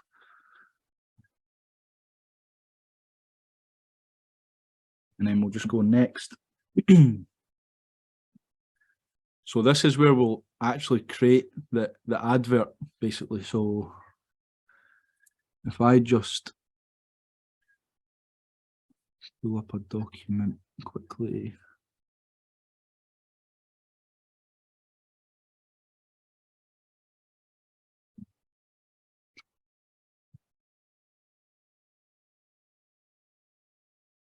So 2 seconds, guys. So bear with me.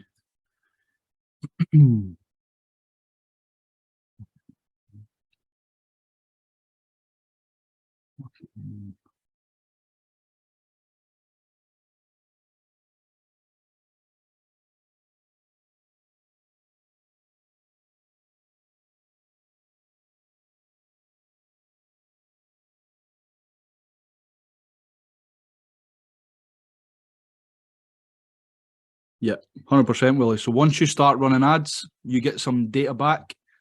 Yeah, 100%. As you build the trust with the platform, as you start getting the results, you will 100% be able to see, where's getting the most clicks and where they're coming from and all that sort of stuff. And that's critical because, like I say, Facebook will happily push your ad, onto all these different placements. But if they're not converting for you, then it's a waste of money because that same budget you've specified will be getting spread out so that it's putting them, in all these different places. So, right, let's create an ad quickly. So if we go,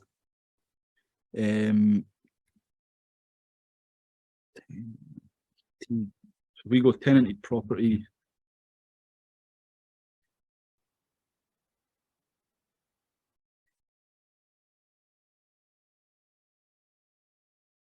And then what we can do is call it image 1, for example, right? Because what I'll urge you to do, because what I do is I create, typically 4 different ads based on different creatives.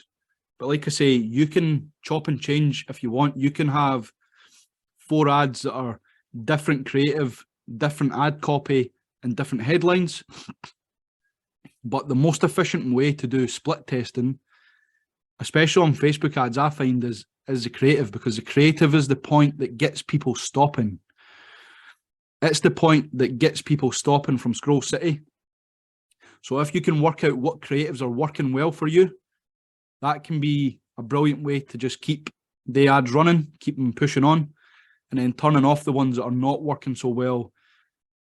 For some reason, they're not catching your target audience's attention for whatever reason. So that's fine.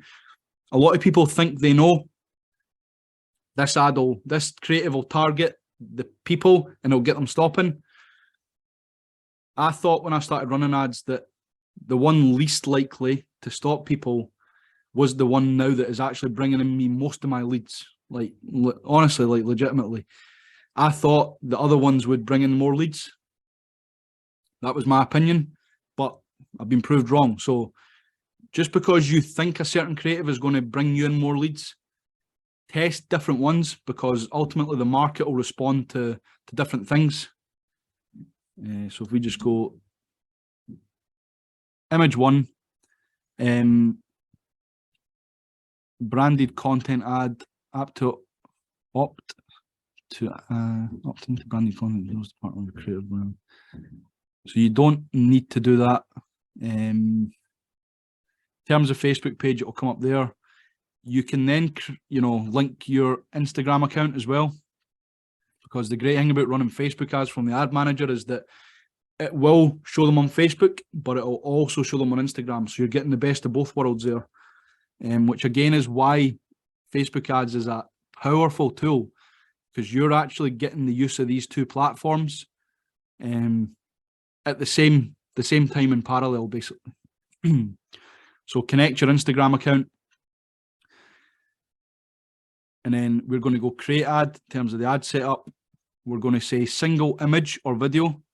You can create carousels. I have seen them done. It's up to you. You create whatever ads you think are going to work for you. So you could create carousels that people will swipe through and then they'll hit the button to learn more or sign up or whatever. But single image or video.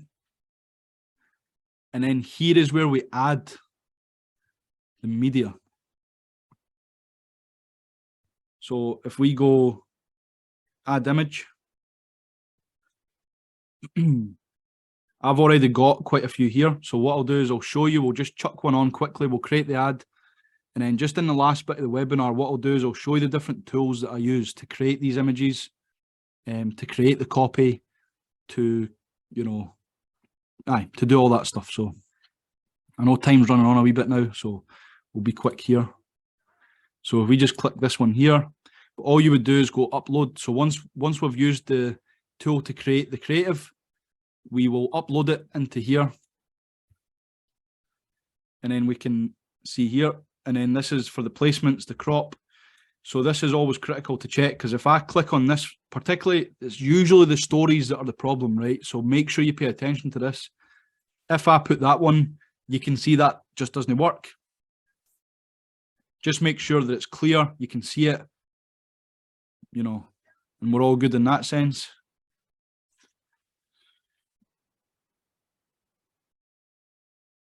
And like I was saying earlier, the size of the image you want to create is the square image. You don't want to, create there's other options, right? But you want to create the square, the 1080 by 1080, I believe. And the reason for that is you want to take up as much real estate on someone's phone, more so the phone. It's a bit different when you're on a desktop because there's a lot more real estate to take up. But on someone's phone, when they're scrolling, if they see your advert and it's this type of setup in terms of the square, it will take up a lot of their screen, which is important because the more real estate you can take up on the screen, the easier it will become for people to stop on your ad and for you to actually pull them in and hook them into actually reading it, basically. So if we just click done. And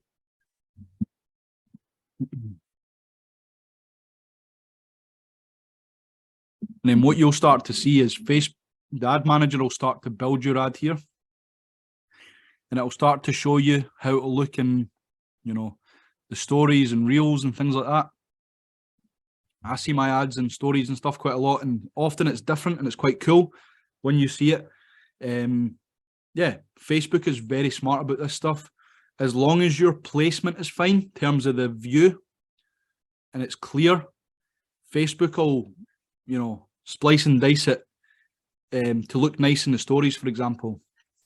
And it is quite cool. So you will see your ad and you'll probably be quite impressed with what Facebook does with it.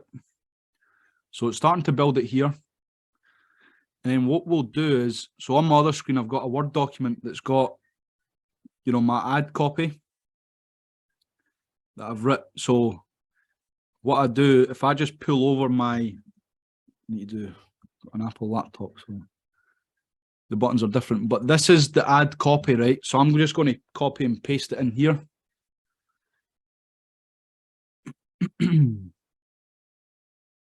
And then, like I said, the first line of the copy needs to be, or it doesn't need to be, right? But you can see as it starts to build it on the right-hand side there, right? The first thing that people will see is typically the very top line of the ad copy, right?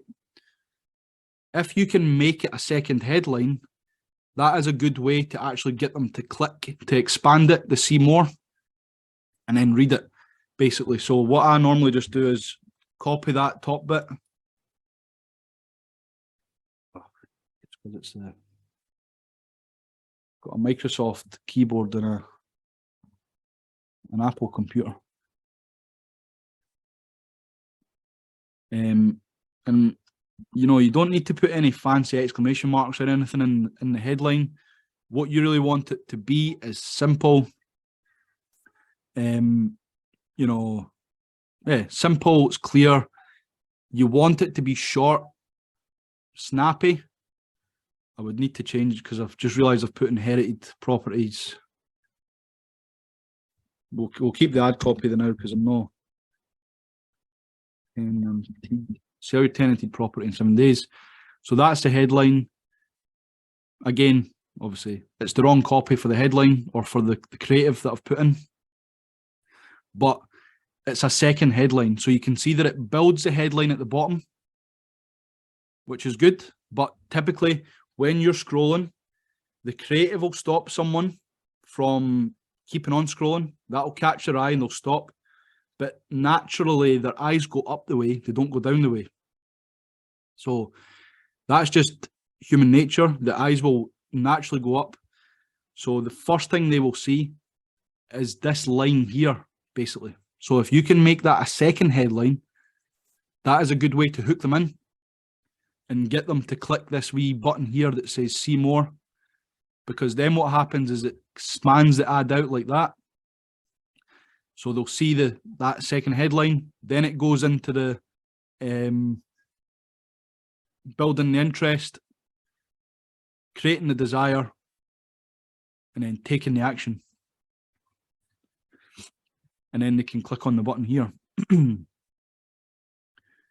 can put a description in.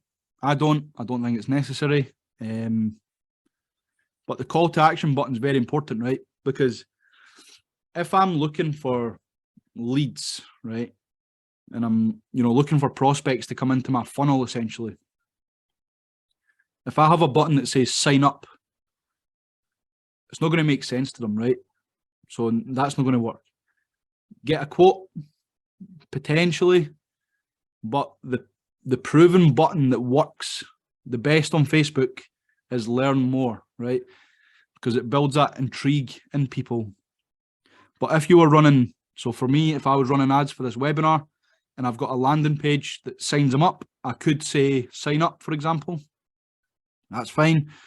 But learn more typically gets a higher click-through rate than a sign up, than a get a quote, than all that sort of stuff. So, but feel free to test these different buttons and see what ones are working for you. But learn more is the one that I typically go with. And then what you can do is create the instant form, right?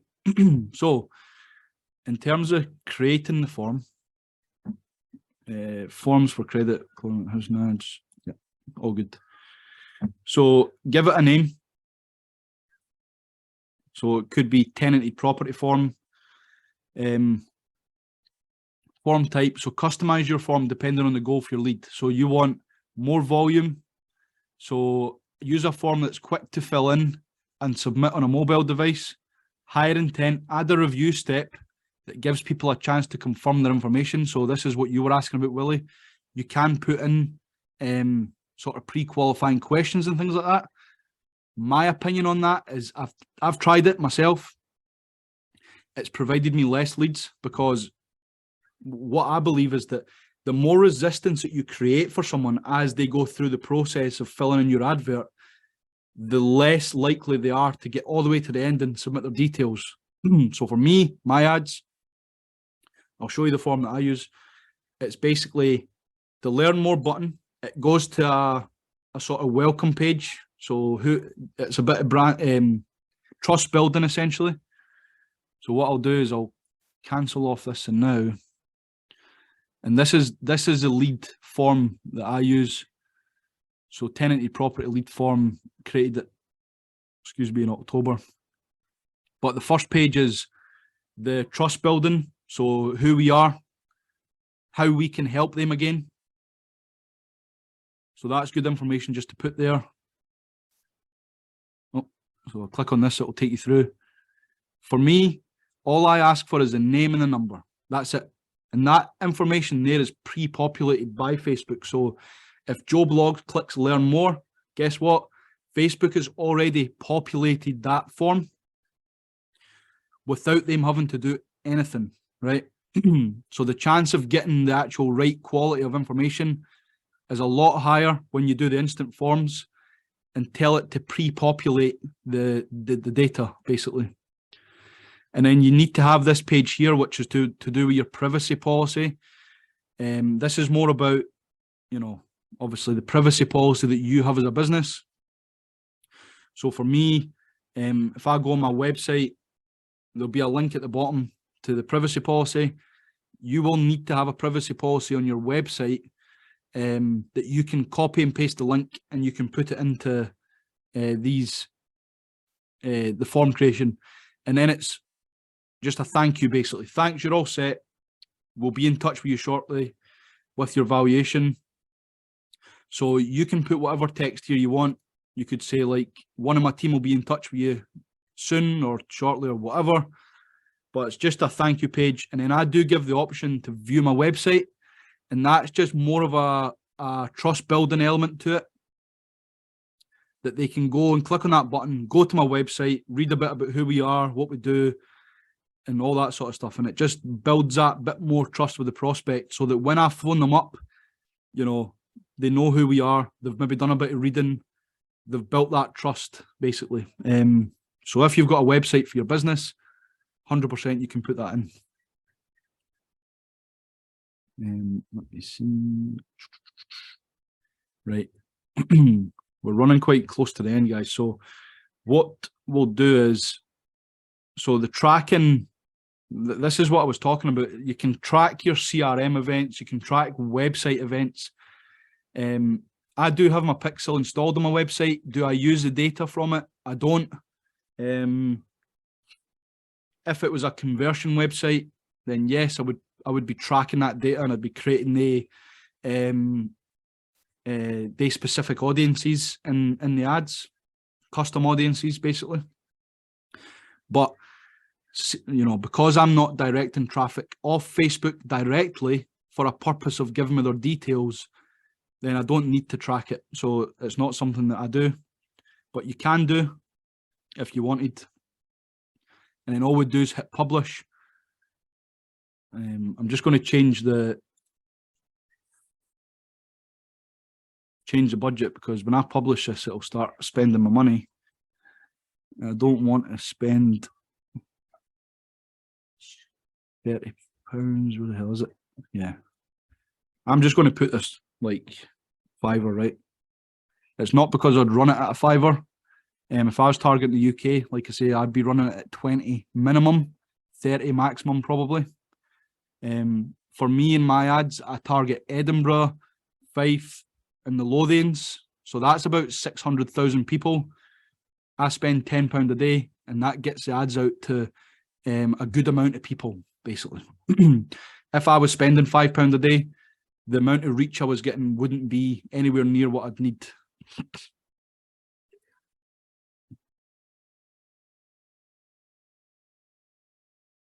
So yeah, what we'll do is we will publish that.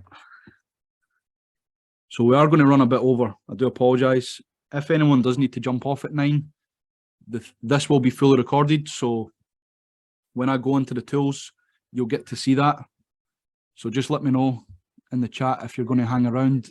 Even if everyone leaves, I'll obviously finish the webinar.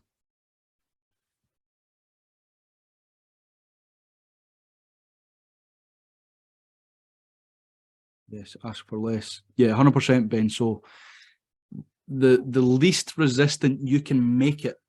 Now think about this, right? People are on Facebook, they're scrolling at 100 miles an hour.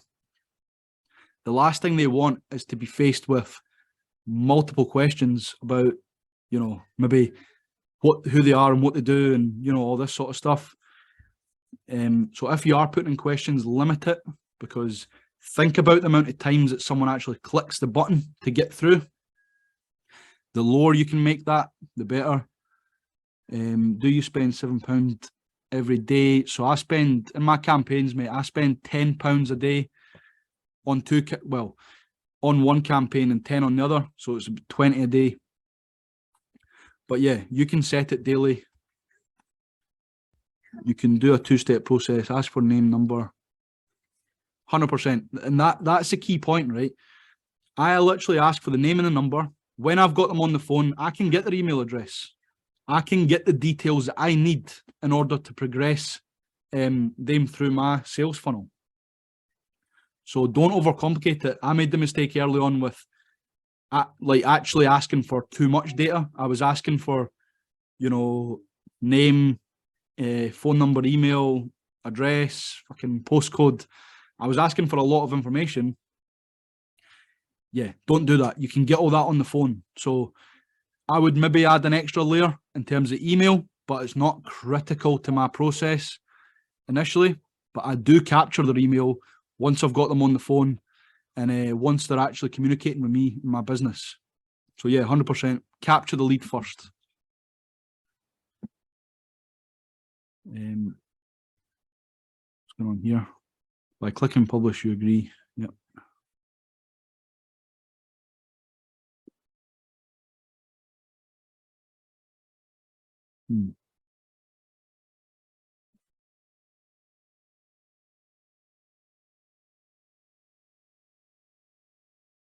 Sorry, I don't know if it's just froze.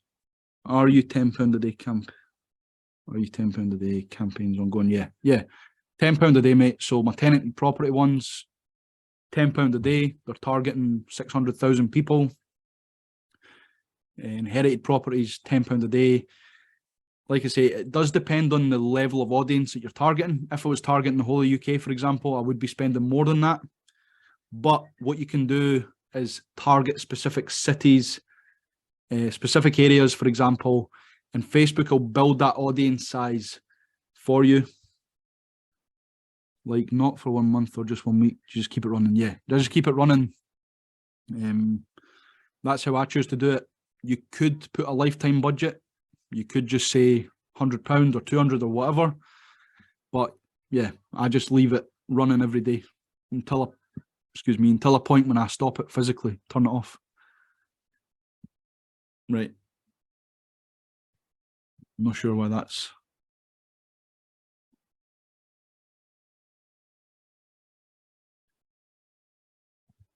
Yeah, so.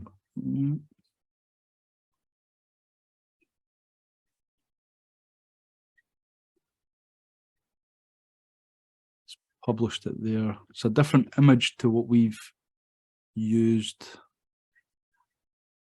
I'm not sure why it's doing that. Anyway, that's all good. So our ad is published, right? What I would then do is I'd select that. I would then duplicate it. Duplicate it in the existing campaign. So you've created the campaign. I don't want to duplicate it into a new campaign or anything like that. So just go existing campaign. It'll come up with the relevant one. Ad set, I want it to use the same ad set because it's targeting the same location, the same, you know, interests and demographics and whatever. And then what I'll do is I'll create 3 copies. So I'll have 4 adverts in total. You could, in theory, duplicate the ad, you know, I don't know, 20 odd times, 27 times, I think it is. Because you could have 4 different images and creatives. You could have 4 different headlines. You could have 4 different ad copies. That, in my opinion, is very overkill. What I would do is I like to test different creative because that is the one that actually stops people. But what you could do is keep the same image, but test different copy and yeah, have a look and see if that has any difference on which ads bring in more leads. You could do that. So that there's nothing stopping you from doing that. You're editing 3 at once. Edit each ad. So typically what I would do then is, I know what to do that. So I just cancel that.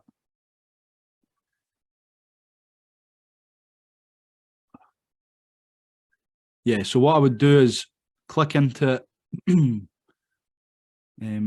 change it to image 2, for example, because we're going to test different creatives here. Everything stays the same. What you then do is come down to the media section, hit the remove all. So what you'll see is you've got the same copy, same headline. Go into add media, add an image.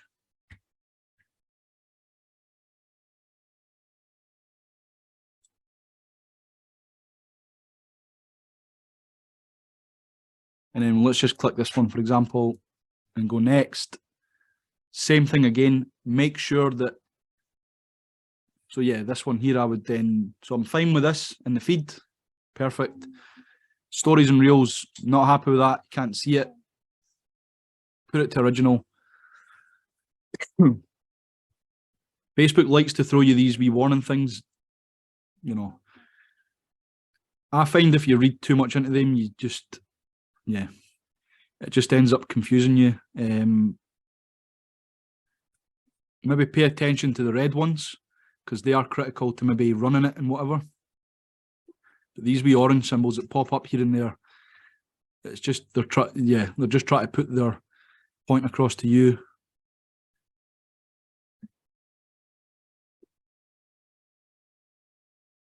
So there we go. So it's the same copy, it's the same headline, it's got the same second headline, it's got the same forum, same button. All that's different is the creative. And then what I'll do is I'll do that another 3 times basically, and get 4 different creatives that you can definitively say, you know, number 1's different to 2, 2's different to 3, 3's different to 4. Because what you'll find is that certain creative that you put out in terms of ads will perform better in your target market than another one. And that's fine. So all we're doing there is just testing. We're just testing to see what works. Like, you could literally have a picture of a broccoli. You could have a picture of just random obscure objects, right? And what you can bet is that they will get lots of clicks. They'll get lots of people stopping at it. And also the real images as well, because it looks native to the platform. So they typically get a lot of clicks, a lot of stops. But for me, the one that's worked the best is the block image, in terms of the big red square with the sort of headline or offer on it. So that for me has worked the best when running ads for property in terms of tenanted. And the reason is that, like, that's just because it's a big red box on someone's screen. They just stop. But because Facebook has shown my ad to the relative and right people, what's the text to image ratio? Text to image ratio is totally up to you. Like, yeah, it's totally up to you. So we'll go into Canva in a minute. I'll show you. But you can make it as you want, but typically you'll want if you've got an offer on it, you'll want it visible, you'll want it fairly imposing. But just make sure it makes sense. So yeah, break your ads down into different iterations. But like I say, you could have different types of ad copy. That's fine. Like, if you want to use the same image, but different ad copy, for example, test that, you know, whatever. But what I would say initially is test the images, because, you know, that is the critical thing that will get people stopping, basically. So what we'll do quickly is, sorry, I mean Facebook rules on how much text. No, so there's no, Facebook's AI will process your ad, Ben, and it'll evaluate the creative and all that sort of stuff. But yeah, there's no rules from Facebook as to how big writing could be and all that sort of stuff. You can see the one that I run, the writing's much bigger than the sort of standard writing that you'll see on Facebook in terms of posts and whatever. So yeah. So one of the tools I use is Canva. Now, I don't just use this for Facebook ads. I use it for I use it for content creation in general. So some of you might be using Canva already. So just to be transparent, this is the pro version. It costs $10.99 a month. It gives you a lot of functionality in terms of stuff that you can create for your Willie Dodd. Love Canva. Exactly. There is different tools, right? There is free ones. There is a free version of Canva, but you will find that when you use the free version, you'll think this is unbelievable, and you'll just go for the paid version. It's £10 a month. You can do so much with it. So If we go add new design, create new. So this is what I'm talking about here. So what you want to do is create the Instagram square for your adverts, basically. Don't go with the offset ones, you know, just create the square image, because what that does is it takes up more real estate on someone's phone because of the size of the ad, because you've got a bit at the top that shows your company and a snippet of the ad copy. Then you've got the creative, and then obviously you've got your headline at the bottom. So the actual ad takes up a lot of real estate. Server error, that's great. Sake.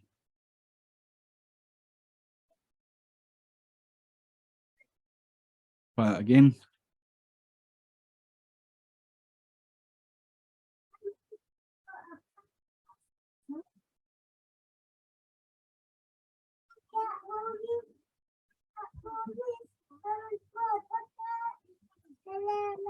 Perfect. And those of you, sorry, that use Canva, I'm not going to tell you how to suck eggs, right?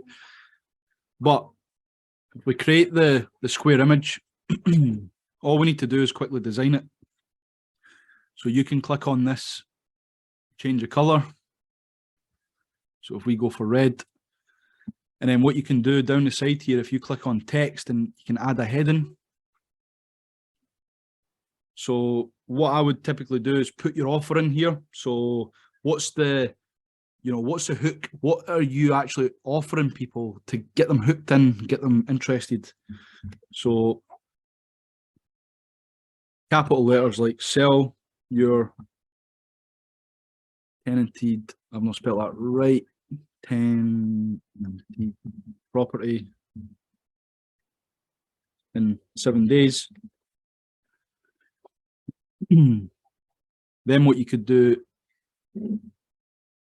great, the wee one's stealing my juice now.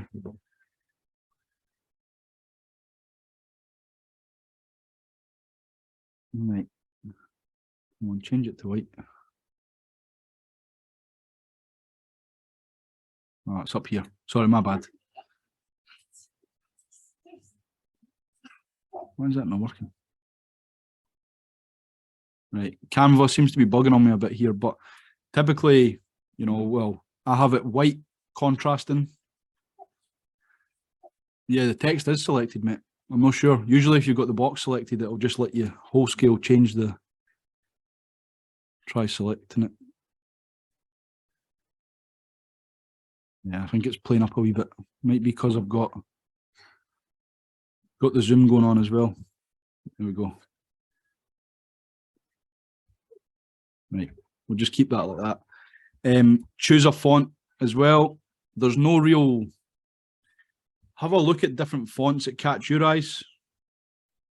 But typically these sort of bold fonts are very good for getting the text to stand out. And then, yeah, you can obviously increase the text to whatever size you want. Yeah, for me, mines are usually about this, and I'll just center it. Just get that to go same color. But you could have it, sell your tenanted property in 7 days, blah, blah, blah, whatever, right? So that's one. We go back here. Creating stock images. Again, creating the stock images is more about finding out what your customers' pain points are and putting an image in that associates to that, right?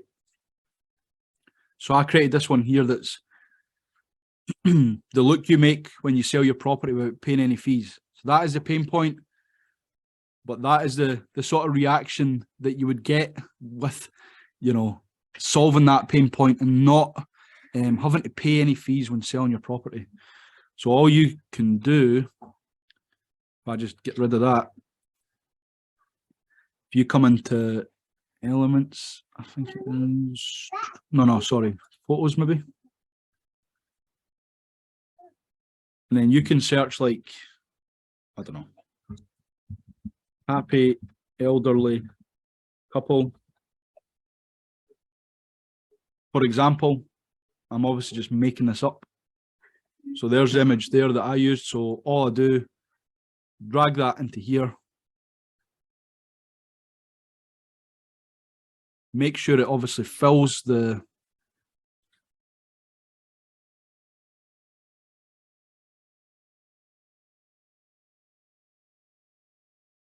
make sure it actually fills the, just center a bit more. But yeah, it's as simple as that. So use Canva to create your creatives. Stock images, the what do you call it? Pattern interrupters in terms of the bright reds, the bright yellows, the bright blue, not blues, the greens, for example, contrasting colors to what Facebook's native colors are. Bear that in mind. And then also your real images as well. So what you can do is upload images to Canva. So what I would do is upload a real image, excuse me, whatever, drag it in there, and then size it to suit. So yeah, use Canva. I do apologize, I know we're running 10%. This used to be an issue when I used Facebook ads. Affiliate link, lol, yep, 100%. Yeah, affiliate links to Canva. I've not done it yet. I probably should because I absolutely love the tool. The next one I'm going to show you is ChatGPT. ChatGPT, as you know, AI is becoming a very big topic in terms of business, in terms of marketing. ChatGPT, Bard, which, see, who was it? So ChatGPT is Microsoft, so OpenAI. Bard is Google. Yeah, Google. So AI tools are becoming more and more prominent, right? And they are the best way to lower your costs in your business, because you're no longer paying someone to write your copy, right? You're no longer paying someone to create your creatives. So there's many different AI tools that we don't have time to go over tonight, but you know, if anyone follows Billy Gina's marketing, check him out just now, because he's talking a lot on AI, and I'm watching a ton of his content, because what he's talking about is the fact that AI is going to replace many of the people you pay to actually do your marketing for you, whether it be your copy, your headlines, your creatives, your videos, whatever. There is AI tools out there that we can discuss more in the WhatsApp group, because I've got details of them. I've not used all of them personally to create ads myself, but I have used ChatGPT. So, for example, we could say, write me an ad for Facebook that targets, just say landlords that want their property managed by a letting agent. Let's see what it comes up with. This is crazy, right? When I first started writing ad copy for myself, it took me like a week to come up with ad copy for my ad, because you know, you are spending time thinking about what you're writing. And I'm not saying don't do that. You still need your input, you still need your human element to it. So I've just wrote, write me an ad for Facebook that targets landlords that want their property managed by a letting agent. You know, what I would then do is copy this again, copy this, put it into a Word document. So I'll just show you how I do my Facebook ad copy.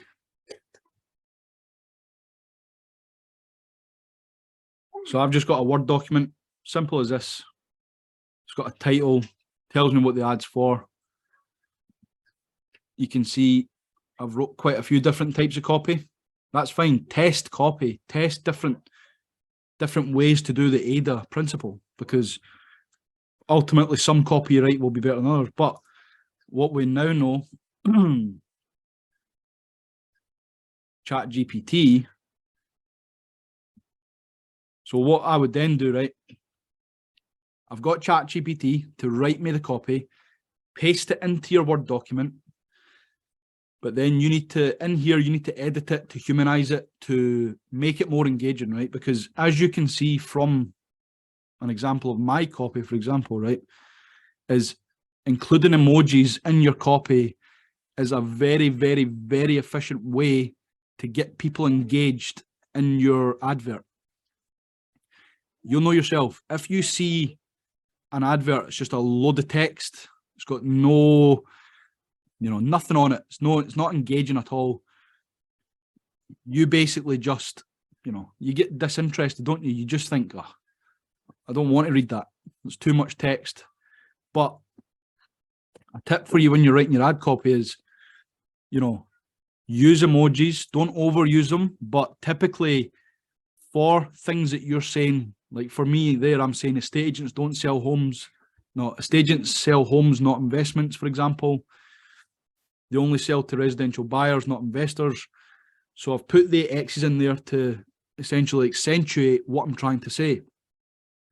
But people resonate so much with emojis today that putting them in can actually create the desire, can tell them that that is a bad thing and that these ticks down the bottom are a good thing. So definitely do that. But also putting these wee dashes, the more you can split up your copy into sizable, readable, digestible lines and paragraphs, the more successful it will be.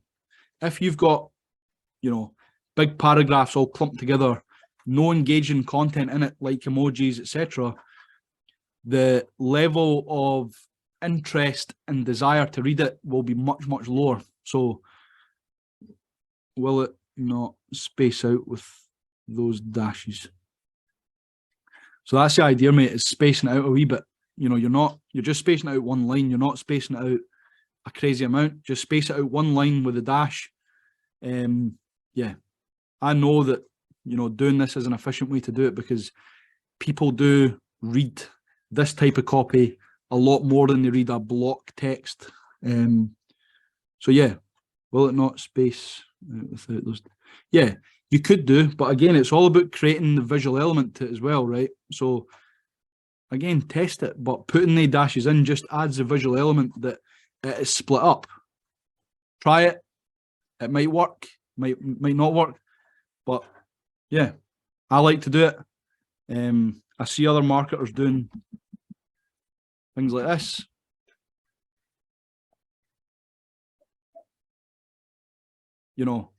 You can test different ways, but for me, putting a dash in between each of the points, it just helps break it up. It, visibly breaks it up, which can make it a lot more digestible for people. So what I would typically do is come down, paste the ChatGPT in here. In here, I would be editing it. So there is a website called emojipedia.com where you can get these sort of emojis. So what you can do is paste them in there, for example. And then we could say,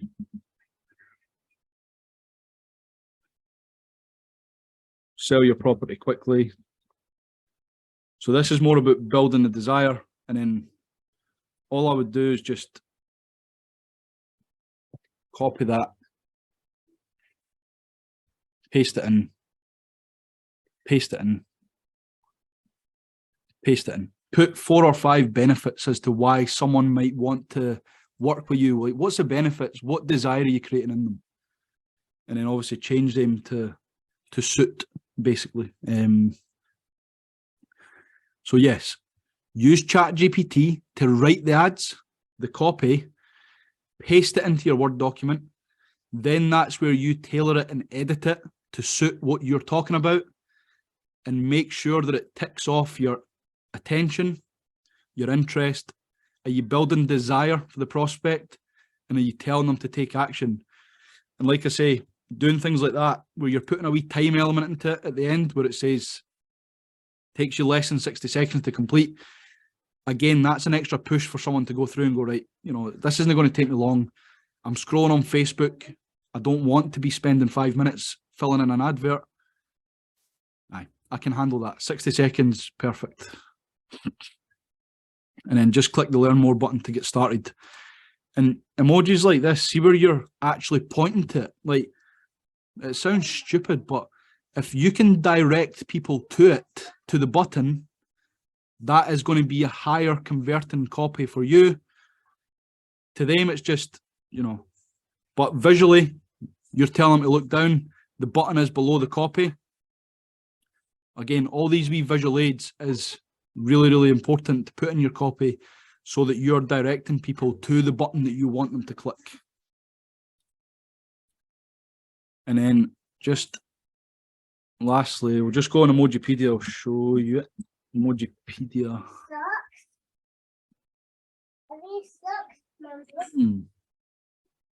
So use this website, emojipedia.com, to actually get your emojis. So you could say green tick, enter. And then what it does is it provides you the green tick emoji that you can then copy for a Word computer, for a Mac computer, for whatever. Perfect. Copy it, put it in your ad copy, and utilize them in your ad copy. Because test it, right? Get an ad copy side by side. One's bold, you know, fully text, not broken up that well. It says the same thing. Create ad copy that's got emojis utilized in it at the key points, and also that it's broken up nicely and into decent sizes to digest. And just see where your eyes go. 100% your eyes will go to the one that's it's got the recognizable emojis on it. It's broken up well.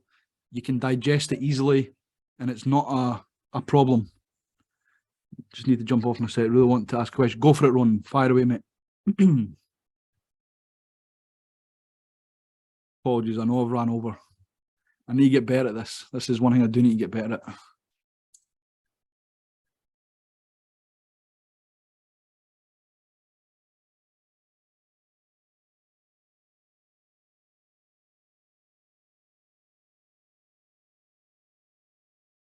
Just want to know, I have a landing page set up. Yep. Thanks, Ben. I appreciate that, mate.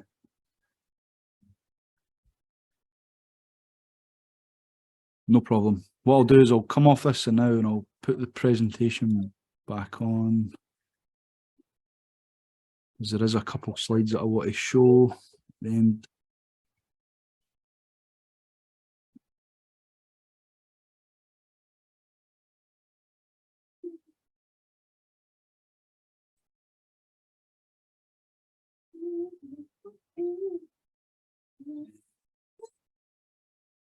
there's a chat link. Through CRM, just wanting to know if sales or leads is a better for what I want. So in terms of directing traffic. So are you saying that I take it you meaning through, or is through the CRM? I'm not sure. Through CRM, right? So if you're looking for leads for better for what I want. A CRM can be used for anything, mate. You know, you can use it for tracking sales and stuff like that as well. But for generating leads, so yeah, if you're looking to generate property leads, right, like for me and my business, I generate property leads that primarily I'm looking to package them up, trade them on, because that's what range property is. It's a trading business, right? But if you are looking to actually get people to buy something, then I'm not sure if I'm understanding through here. I'm just wanting to know if sales or leads are better for what I want in terms of directing traffic. So, you know, the traffic is one thing. So if you have got a landing page, I'm not sure what's on that landing page, Ronan, but if you've got a landing page that's converting, so I have a lead magnet, which is where people go to a landing page to get email and contact. Okay. Which is where people go to a landing page to download content. Yeah, so if you are sending people to a third-party website, like a landing page, yeah, 100%. You can still connect in your CRM and get that lead information into there.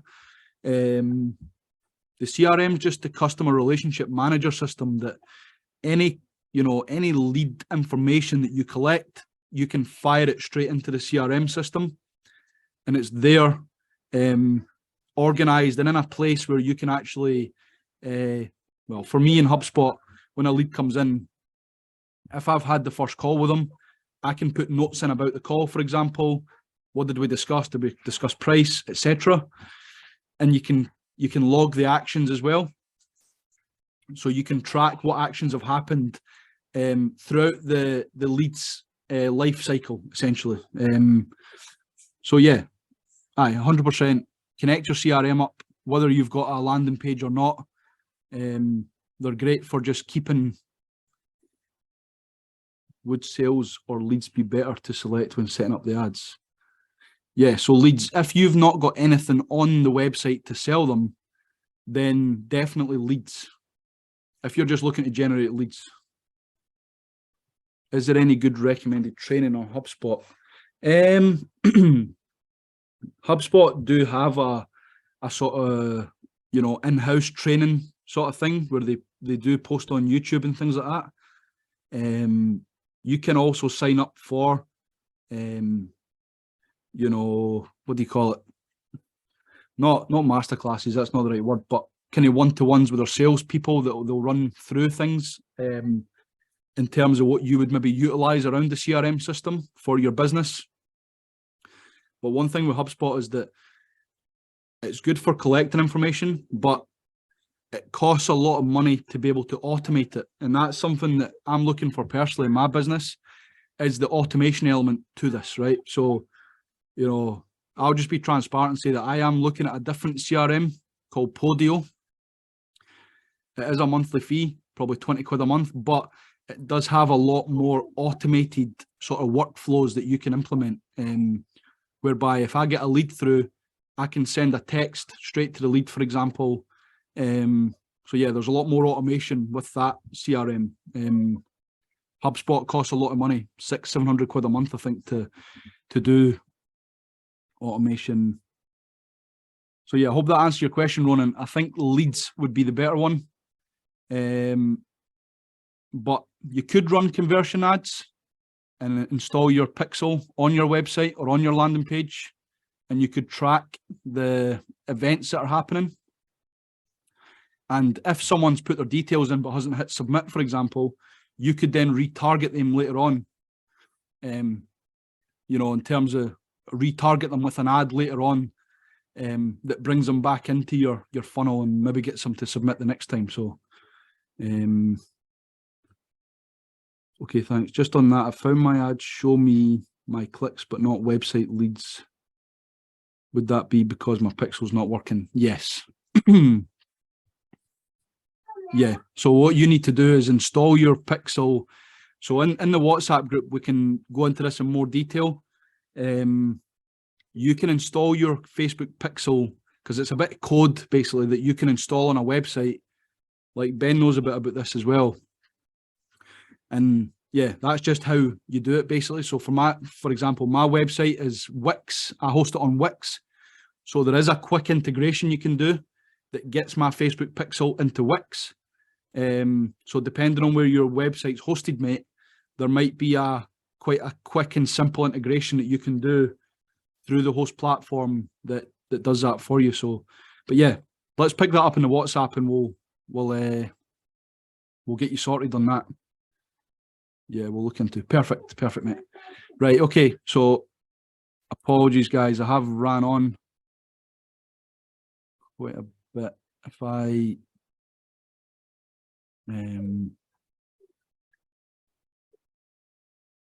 is it still here actually? Wee minute, darling.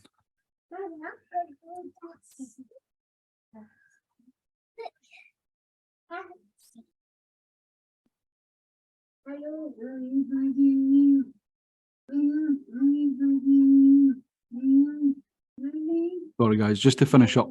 I know we've ran on quite a bit. I do apologise. Present review.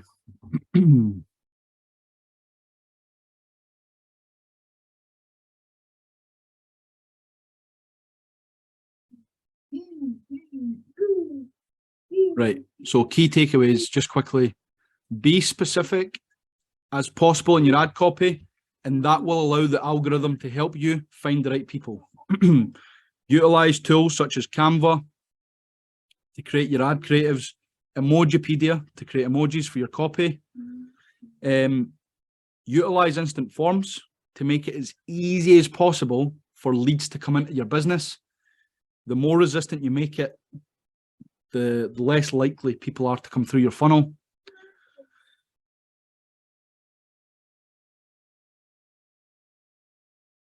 And then tools for creating your ads and then also manage them and running them. So your ad manager is critical. You will become more familiar with this as you use it, which is great. There's a lot of stuff in there that you can utilize. Your CRM system, again, for managing the lead data. Canva to create the creatives. ChatGPT and other AI tools. So I've just touched on ChatGPT because that's what I've used for creating my ad copy. But there is other AI tools that are, going to be coming more to the forefront. So keep your eye on that space because there will be tools to utilize in terms of videos and all that sort of stuff for adverts, which will be a game changer eventually. And then emojipedia.com to add emojis to your ad copy, make it engaging, make it digestible for people, and you will get a lot more success with the types of ad copies. So that is it, guys. I really appreciate having you on my Facebook ad masterclass. I really hope I provided as much value as possible. And thank you very much. Appreciate it. I know we've ran a bit over, so if anyone does have any questions, I'm happy to stay and answer them. If not, we can pick all this up in the WhatsApp group. I will set that up tomorrow once we're all finished and we've had a good sleep tonight. So if there's any questions just now, ask them. I will hang around and answer them. If not, let's just call it a night here. Yeah.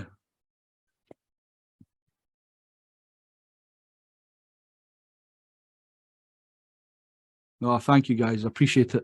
I really do appreciate it. So yeah, if that's all, there's no more questions. Let's call it a night there. I'll set up the WhatsApp group tomorrow. And then what I'll do is I'll get this video kind of edited up and ready for publishing in the next sort of week, I would say. It's 2 hours, 2 and a bit hours long. So there's a wee bit of work to do on it before I publish it and get it ready for you guys. So yeah, if that's all, then I'm going to call it a day there. And it's been awesome having you on, guys. And like I say, I hope you got lots of value from it and you learned a good bit about Facebook ads. And I really want to help and support you going forward, creating your ads, managing them, and ultimately bringing qualified leads into your business. So thank you all, and I'll catch up with you soon.